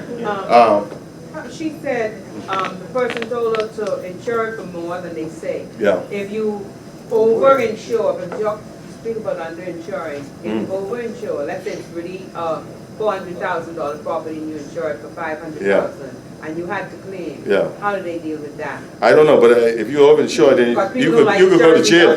Don't over-insure, you can go to jail. Get an appraised value of it and insure it for that amount. Because let's say you over-insure it, right? And they have a claim, then it creates suspicion. Why did you over-insure this? Okay? So you gotta get an appraisal and hit it for the right thing. Because we don't need those suspicions from them. So that's the point. You get an appraised value. And she said, well, we're for a little bit more. And I did it for a little bit more. And yet still they say it was underinsured. Yeah, take that to the Insurance Commission. Yeah. Yes, ma'am.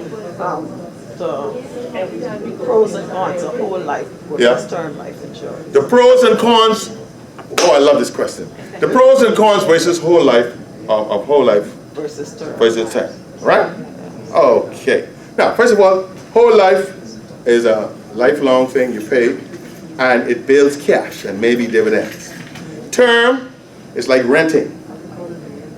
It builds no cash. It costs less, and it ends at a certain period, after 10 years, after 20 years, after 30 years. Okay? Now, so if you want 100,000 at a certain age, it may cost you 100 a month. And term, that may cost you $20 a month. Okay? Now, so am I saying one over the other? If you can save otherwise, and many people can't. If you can save otherwise, then you get term and save the rest.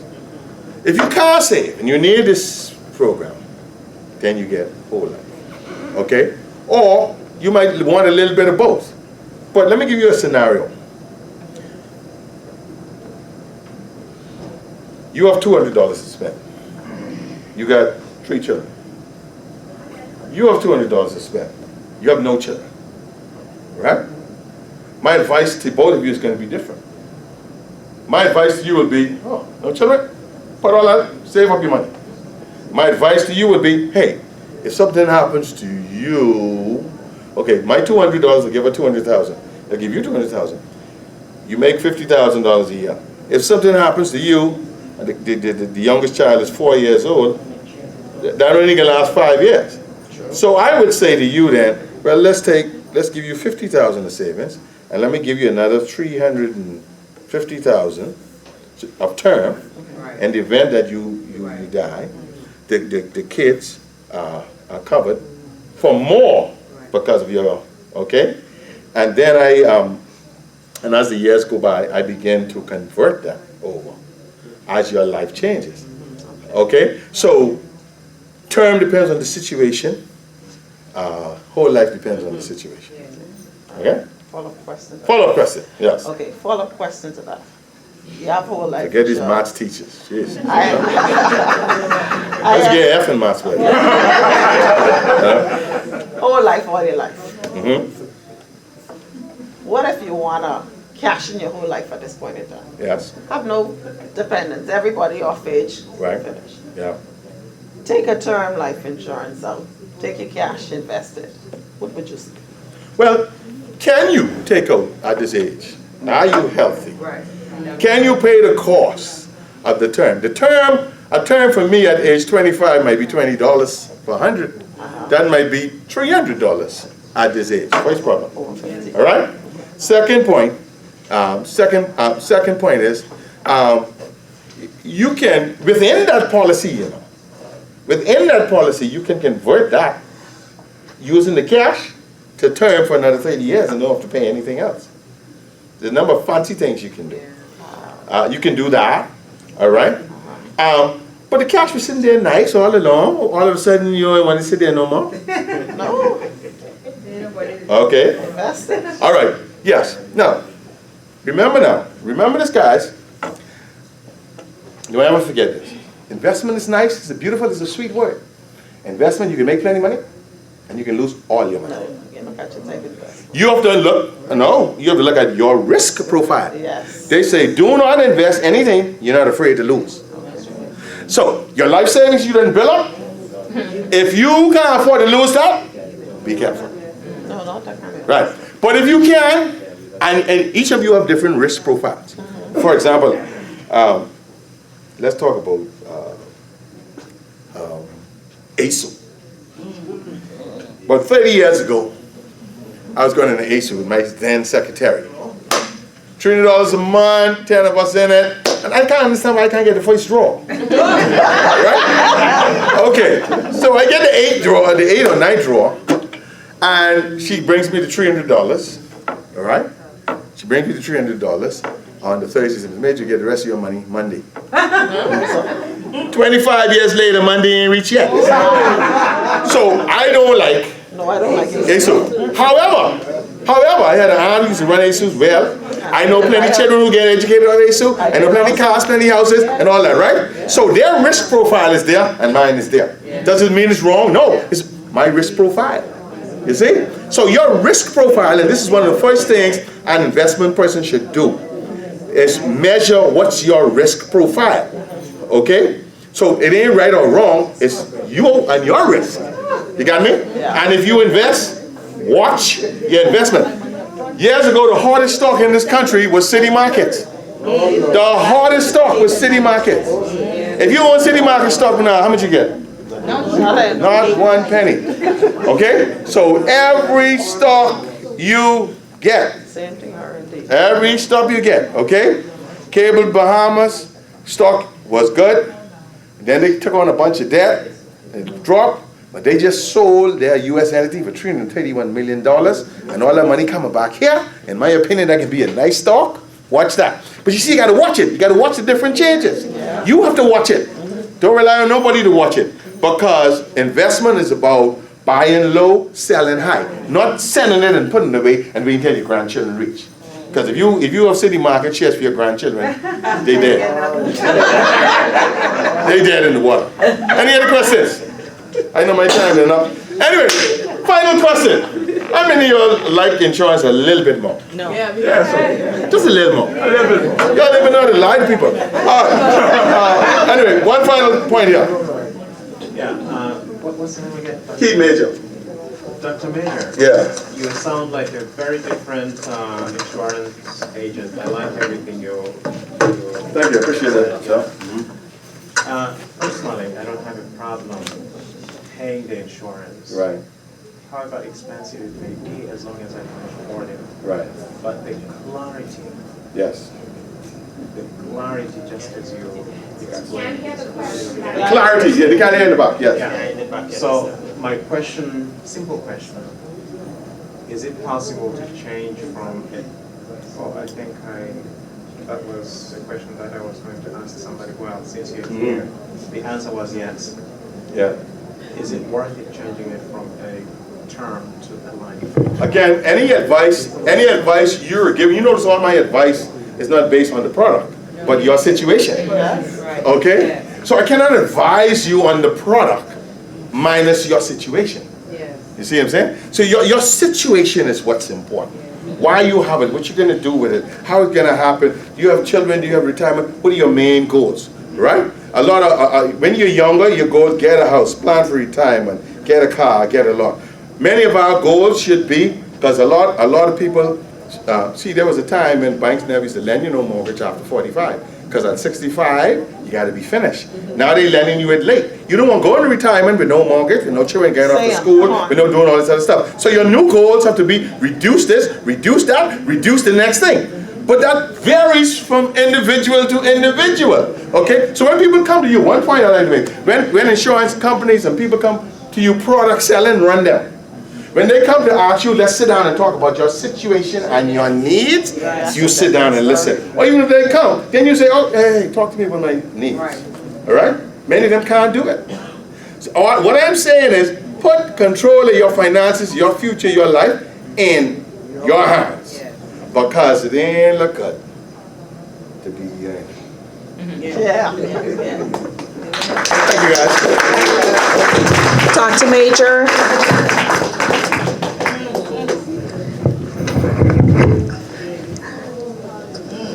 Dr. Keith Major, sorry to have abused you while you are on your retirement. And us educators, we had the unmitigated gall to do it for free. However, we do appreciate your enthusiasm and teaching us about the learning, earning, and yearning years. However, we all would love to see those yearning years. However, we don't want to be in the yearning situation. So hopefully we all take your advice and present ourselves to insurance agents so that they can tell us what we need, and we sit down and put a plan together to help us to move forward. Thank you so much. Thank you very much.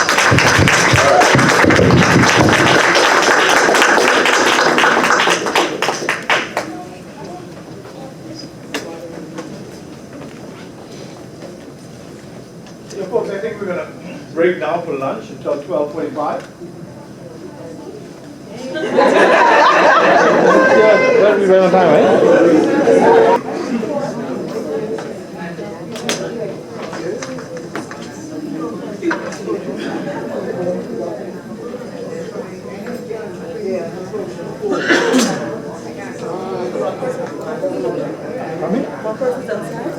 Yeah.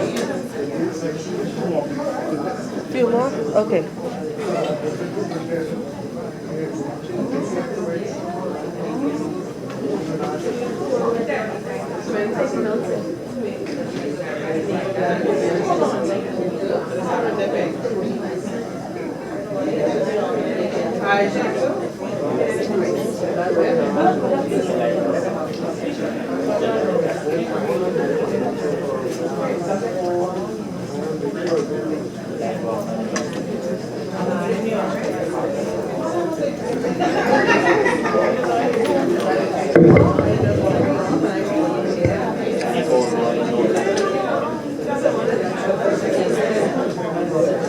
Okay, we're going to begin our third. Good day, good afternoon. We're about to begin our third and final session for today. Our speaker is already here, so we're going to get straight into it. Our speaker for this evening is Mrs. Naima. Ramin Barker. She has a master's degree in financial and global banking. She is a banker by profession and is currently the director of retail banking at Scotiabank. Coming to speak to us on the evolution of domestic banking, Mrs. Naima Ramin Barker.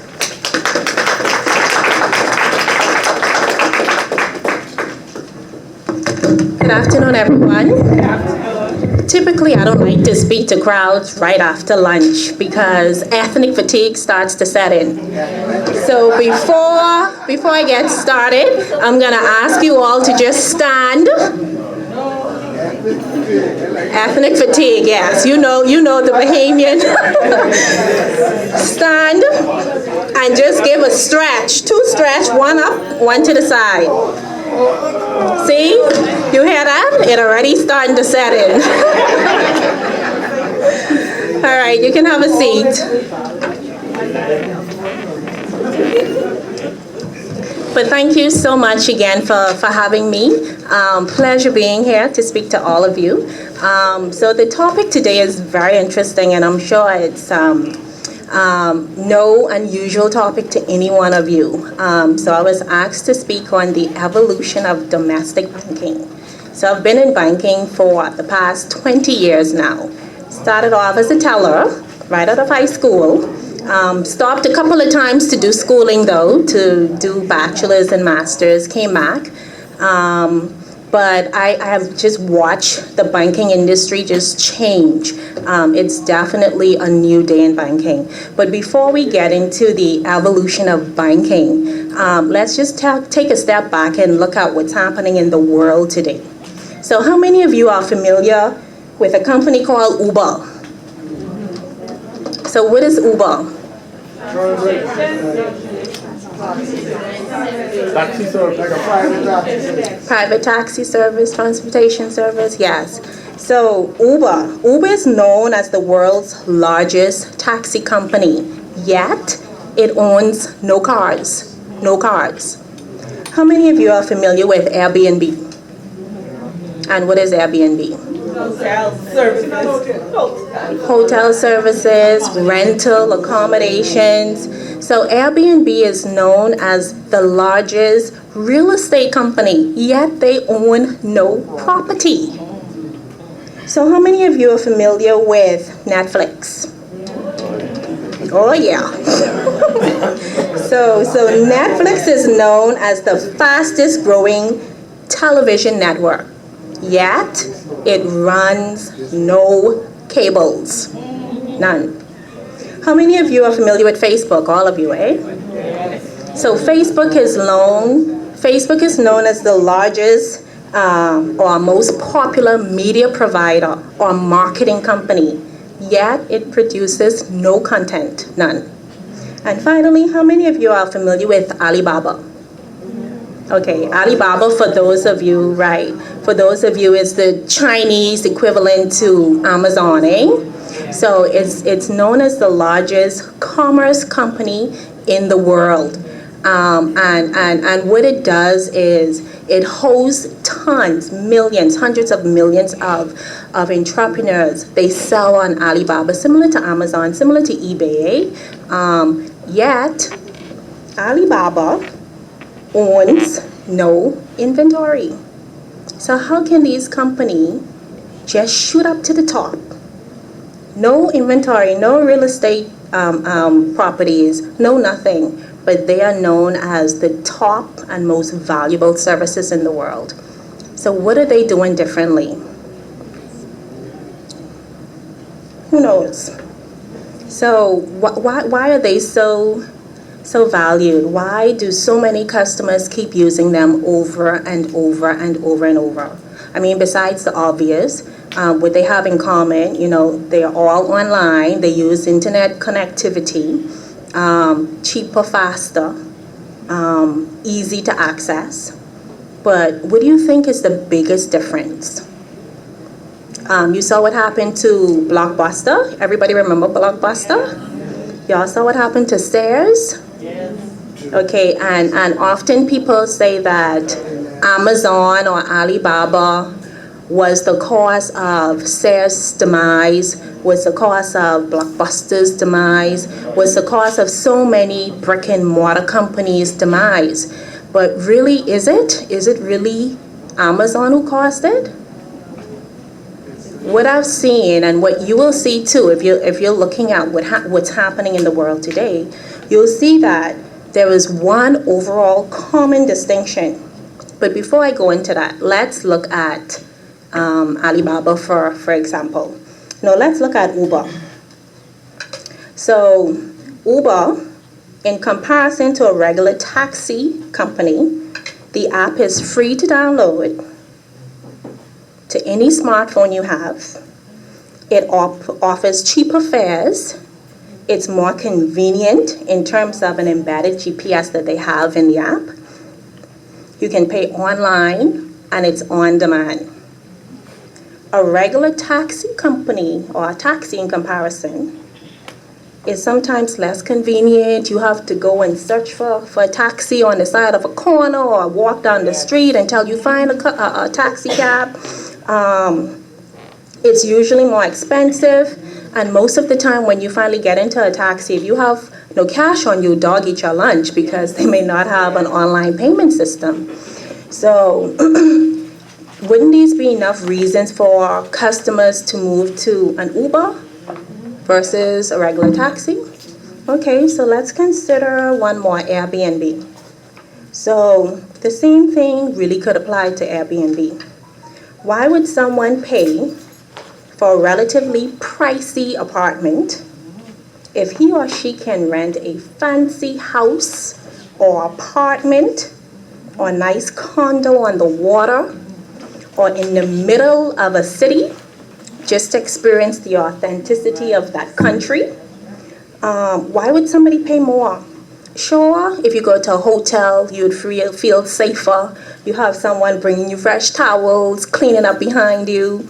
But at the end of the day, with all the ratings and online reviews we have online with Airbnb, you can check, you can read to see which house is safe, which house is nice, where you can get the most buck for your money or bang for your money. So why wouldn't people go there? And that's what people are considering. People are considering renting Airbnb, and I know it's becoming very popular in the Bahamas as well, because I have friends who rent out their homes. They go away for a weekend, and it's an easy couple of $1,000s for that weekend when they rent it out. Just lock up all of their personal items in the garage and just rent out their homes or rent out their apartments. And it's catching, and this is the way of the world. So let's go back to that question. What are these companies doing differently? What's the biggest difference? Anyone? Right. Exactly. Someone said it. All right. So the biggest difference is that these companies overall were smart enough to adapt to the changing needs and tastes of customers. They watch what the customer's tastes and needs are. If you have a company, I don't know how many of you are entrepreneurs. If you have a company, it's very important for you to do your research to make sure that you're not investing in a dying company like paper, for example, or selling DVDs or CDs. It's important for you to have a business plan to make sure you have adequate capital, all that good stuff. But more importantly, it's important for you to do your research, market research. Where is this company going to be in the next 5 years? Where do I want to take this company in the next 5 years? What are the customers asking for? What are the customers looking for? So if you're selling a product that the customers are no longer looking for or can easily access online, cheaper, faster, quicker, then you may find yourself in some problems, and you will find yourself in deeper problems if you don't yourself adapt to the changing behaviors and tastes of customers. So the biggest difference is they were smart enough to adapt to the changing tastes and behaviors of customers, and they were even smarter to use that secret ingredient, technology. All right? So, banking today is no different. So today what we're seeing, and like I said, I've been in the bank for the past 20 years, going on 21 years. And what we've seen is, how many of you remember when, before we introduced ATM machines over a decade ago, how did you get your balances? If you wanted your account balance, you had to stand in the teller queue for an hour and a half, 2. Stand in the teller queue, ask to have your book updated, or you had to wait until your statement arrived to you in the post, or you had to stand in the queue again and ask the teller to write your balance down on a piece of paper. How many of you remember that? Okay. So what are you seeing now?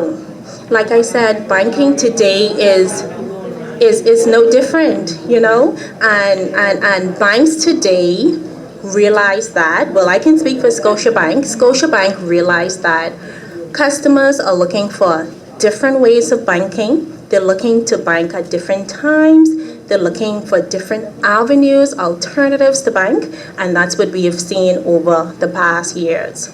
And it continues to evolve. More and more, we see more of our customers move their lives, and all of us, a lot of us are moving more and more of our lives to an online platform. We buy grocery online, we buy clothes online, school is opening, we buy books, we buy school bags, we buy socks, we buy everything online. We go online, social media, to stay in contact with our families, our friends. We're even booking medical appointments online these days. Me, I buy tea bag online. I'm an online shopaholic, recovering one. So you can see just by looking all around you, this isn't a bank thing, this isn't a Bahamian thing, this is where the world is going, where the world is evolving. If you look around, you'll see that more and more persons are moving so much of their lives to an online space. And like I said, banking is just no differently. And if we stand back and just watch, we will definitely get left behind and we will become irrelevant.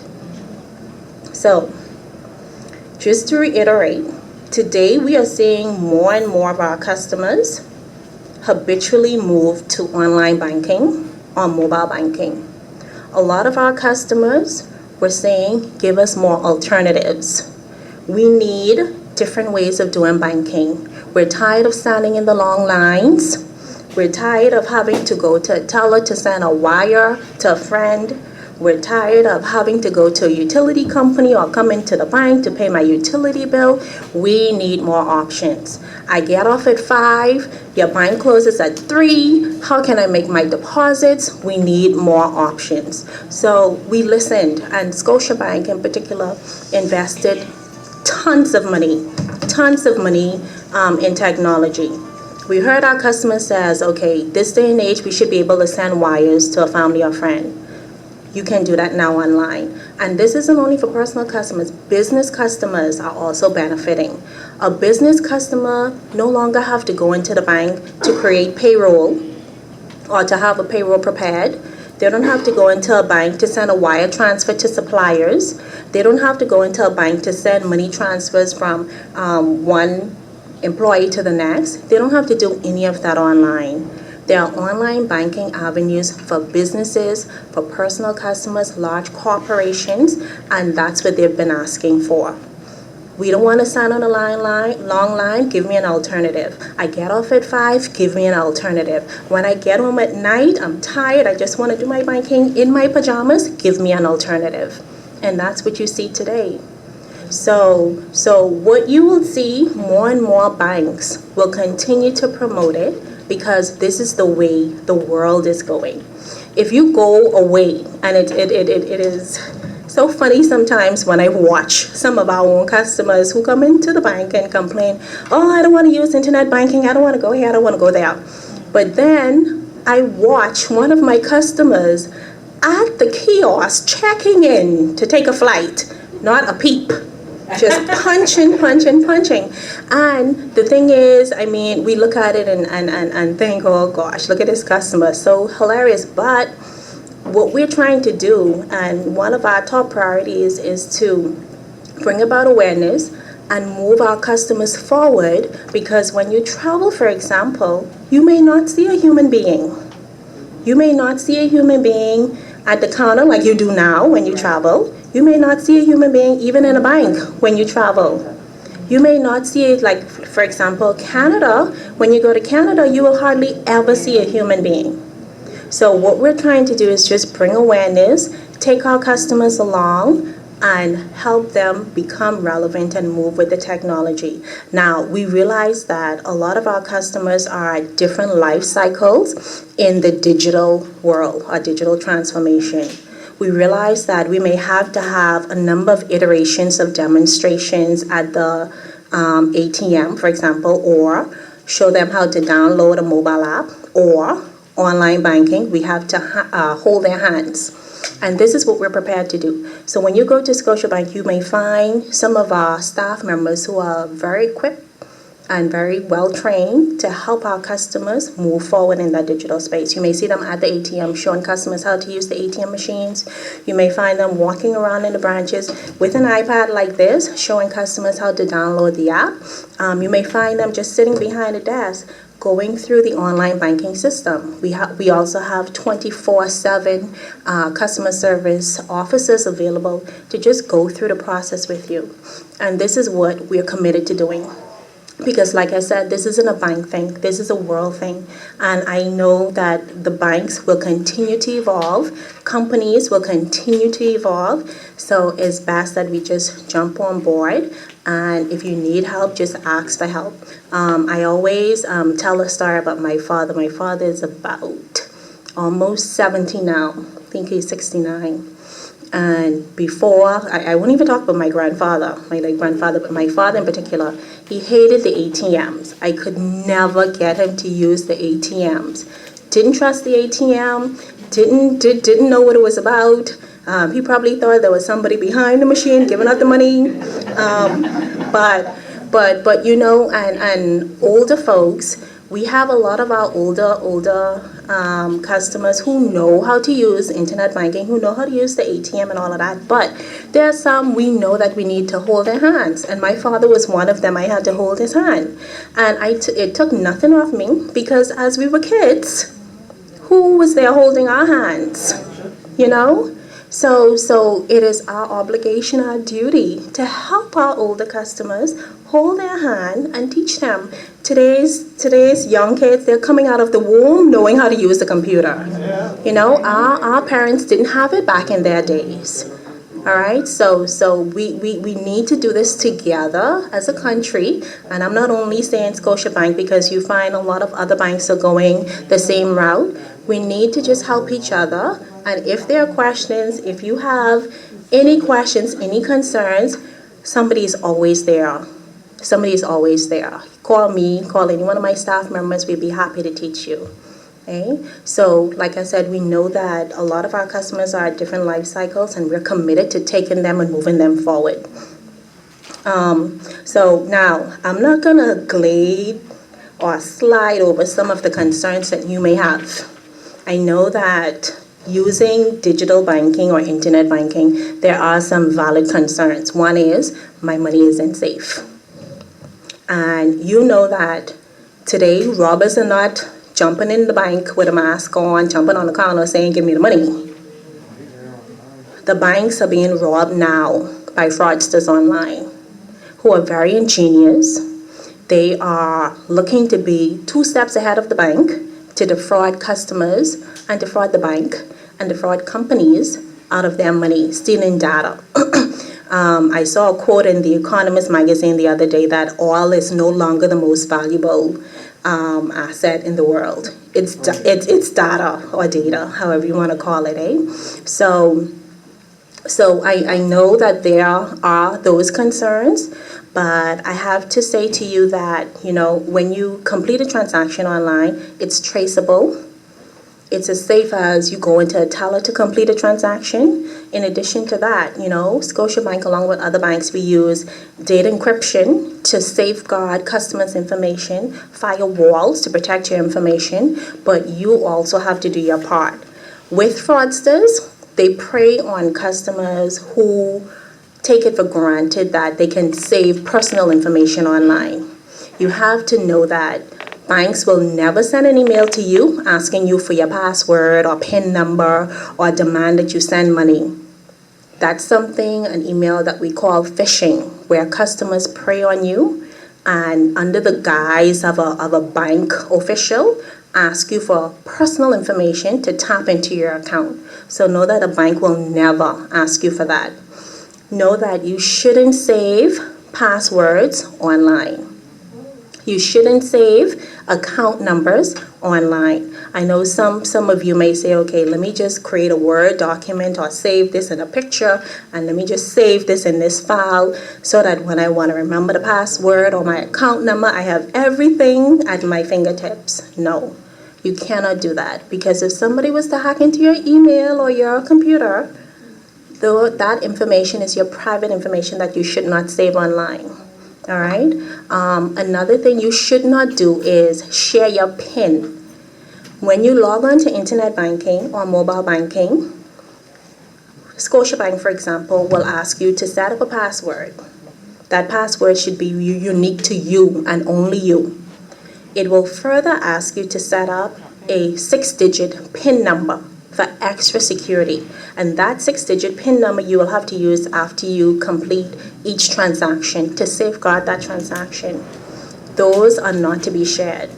Not to be shared. Now, if you have a joint account and it's anyone to sign, then if your husband and wife or your child is on the account with you, fine. But nobody else is to know that PIN number. And like I said, trust nobody. It's up to you. All right? But those things are not to be shared. Another common myth is, if I bank online, I will not have that personal touch from an officer at the bank. Well, I can say this to you. Right now, the relationships that a lot of banks have is not the relationships we want with our customers. The relationship in a lot of instances is purely transactional. We're trying to get the customers in and out. Our heads are down. You have a withdrawal in and out, and we're barely having a conversation with the customer.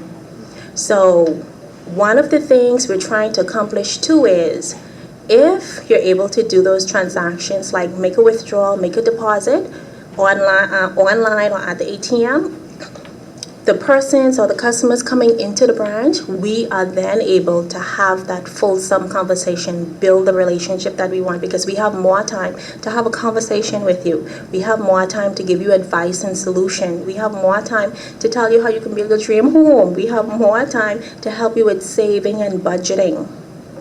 So it's not like we're trying to get you out of the bank. You've asked, I need cheaper, faster, quicker way of doing things.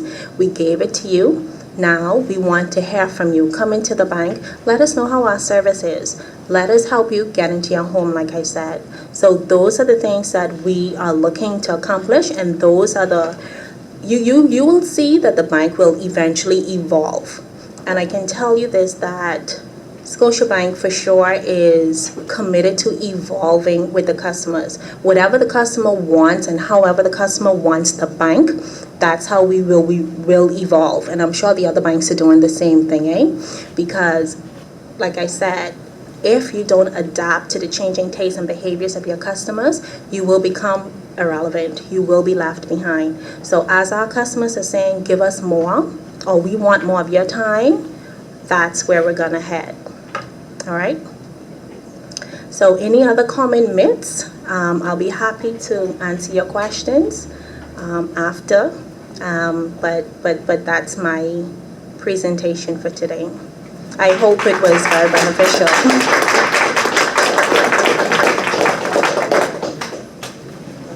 Any questions? Yes. Can you do check deposits online?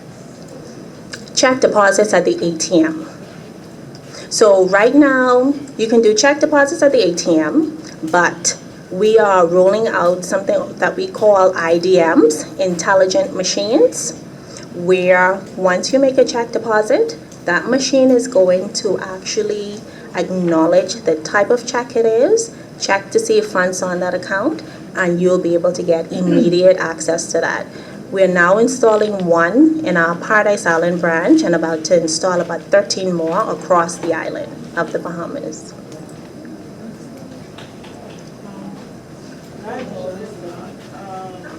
Say for instance, you have a loan with Jeff, right? And like, say for the insurance was not paid by a certain time, so the bank has to pay, right, on the loan. And soon after, well, even after before, they have persons from elsewhere calling. Is that a practice, an appropriate practice?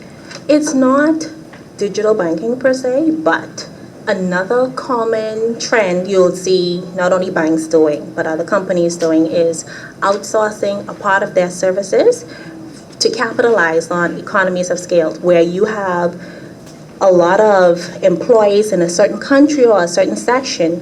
Because they've been doing these things for so long, every single day, they are called centers of excellence.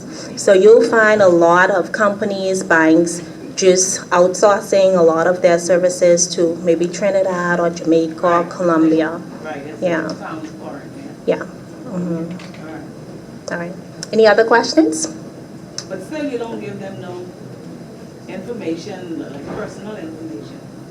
Well, those persons are a part of the Scotiabank group, and they sign confidentiality statements as well. So they would have, in your case, that insurance information. My question, well, I think this should be a comment anyway, was what you were saying, was you clarified about outsourcing certain information. I understand, and I've been with Scotiabank online with the app and all of that. But what you said is you're trying to build more relationships with people. And what I find that it's very difficult with the outsourcing is I've been trying to get in contact with my mortgage officer for about a week. Now, with the outsourcing, someone from Trinidad is connecting me. First of all, it took me 2 days to realize that I had to press. I just didn't understand. And I had to press the operator somewhere else to transfer me back to the actual bank. But these are the only numbers you all have listed. Right. And then she's in Trinidad, so she leaves a message to my officer in the Bahamas, who now calls me back maybe 3 days later because she's just getting this message or whatever. It's not that effective. Yeah. And I'm trying to figure out how best now, me as a consumer, do I get that personal relationship with her. With the when officer. you all are outsourcing so much of the work, and I actually can't even get her on the phone in the bank where I live. Yeah, so that's a valid question, and thank you for bringing that up. We know that we still have a ways to go in terms of outsourcing. We have outsourced quite a bit of our business, but on the flip side, we're managing through it. We have given all of our mortgage officers cell phones. We've asked them to give those cell phone numbers to our customers in the event there's a backlog at our contact center if somebody else answers the telephone. So you could see me later, let me know who your mortgage officer is, and I'll get you that number. Yeah, that would be good, because I remember my husband, the person who called him from wherever. What you calling me for? I did my transaction in the Bahamas, don't call me no more. So they had to call me. Okay. Any other questions? Yes, I'll just comment. On a more positive note, I had done an online purchase, and somehow Scotia held my account. I was traveling internationally, and I guess because of the part of the world that I was at, they held my account. They didn't allow the transaction after that to go through, and they held my account, and my cell phone rang, and I was like, why would my phone be ringing and I'm this part of the world? But they said to me, I'm just verifying, is it really you? There's a transaction that we're not familiar with. Or what she said, it's not based on my usual patterns. And I thought that was amazing. Yeah. Yeah, so thanks for that. And again, one of the things that I mentioned is that security, and like I said, it's not only Scotiabank, it's with the other banks as well. Customer security, confidential information is very, very important. So that encryption and firewalls I spoke about is paramount. Like I said, the fraudsters are in their pajamas every single day trying to defraud you, me, of our funds. So we have put a lot of technology and a lot of money into the technology to be able to safeguard you. But I would suggest that whenever you're traveling, you just alert us, let us know that you are traveling. We now have, though, something that we call Scotia Alerts. Even if you do not tell us that you're traveling, you will be alerted. You will get an email. I got both. Right. I got a phone call And an email, right, just to verify. So pretty much the transaction is in your hands to either accept or decline if it really is you. Hi. Sometimes, and I'm saying often now, you find the ATMs are out of order. And that's a problem. Now that we have these rolling blackouts, right? Okay. And I'm concerned about that because you don't have time to go to the bank before 3 o'clock. You need some funds and you can't get the funds, right? Right. Also, I'm concerned about the cost of doing business. Is it cheaper using the ATM versus going to a teller? Right, so the ATM, let me answer your first question about the outages. So I won't blame BPL. Okay. Everybody blaming BPL, but let me not blame BPL for the downtime of the ATMs. We're now in the process of changing a lot of our ATMs because we've added so many software and data to the ATMs. It slowed it down, right? And because of the heavy usage, it also puts the ATM out of order sometimes with some of the ATMs. And we know so we've already ordered some new ATMs, and the IDMs that I spoke about will be replacing those older ATMs that we've had for so many years. So you should see an improvement there. Now, in terms of whether it's cost effective to use the ATM or in branch is always more expensive for any transaction. ATMs online is free, 24/7. ATM, you will have a minimal charge, but if you go into the branch, it's a lot more expensive because, of course, we have to pay we have human resources, and we have a lot of things that is bringing that service to you. ATMs is a machine, so, I mean, we could absorb some of the cost there. Last comment. Why does the Carmichael branch, every time it's government payday, they disable the drive-through and only use one ATM sometimes, and knowing that you can't do regular everyday transactions at the teller? Okay, so that is chronic. I marked it every single payday. Okay, so I'll take that back. Inefficiency. Yeah. Okay, so I'll take that back. I did not know that one ATM was out of service. Now I know that So drive-through. Why take the drive-through down? I don't know. The very next they'll be back up. Yeah, so it's not taking down. Let me explain.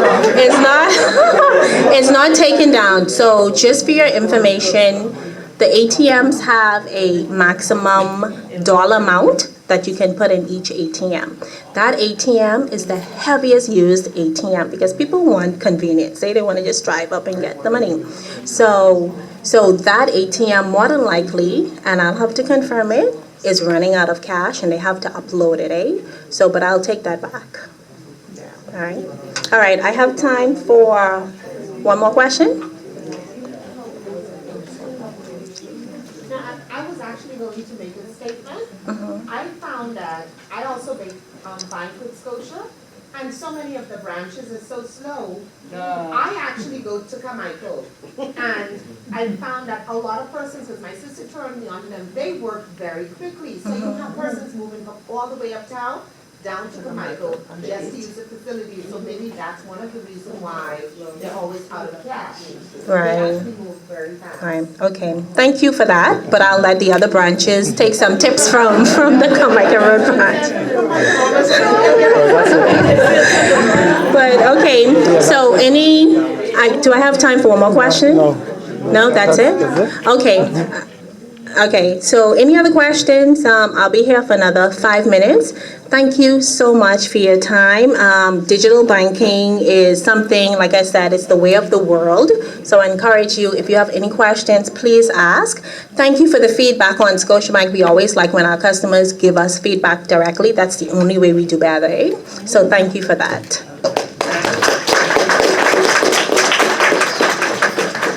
On behalf of the educators of the Math Department in the Bahamas, we just would like to say thank you for giving us an insight on banking in the world. I don't know if everyone's brain works like mine, but I received 2 messages today. Not only did I know more about banking, but I think what she big to me, and that's how I got it.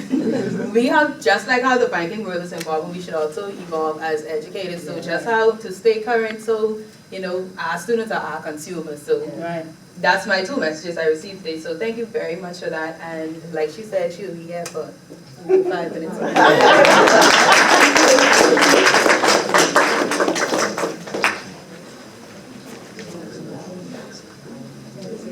Okay, so that wraps up day 3. So we'll be back tomorrow for our... No, sorry, we apologize. The next presenter apologized. He had an emergency. He wasn't able to. So see you back tomorrow for day 4, the final day.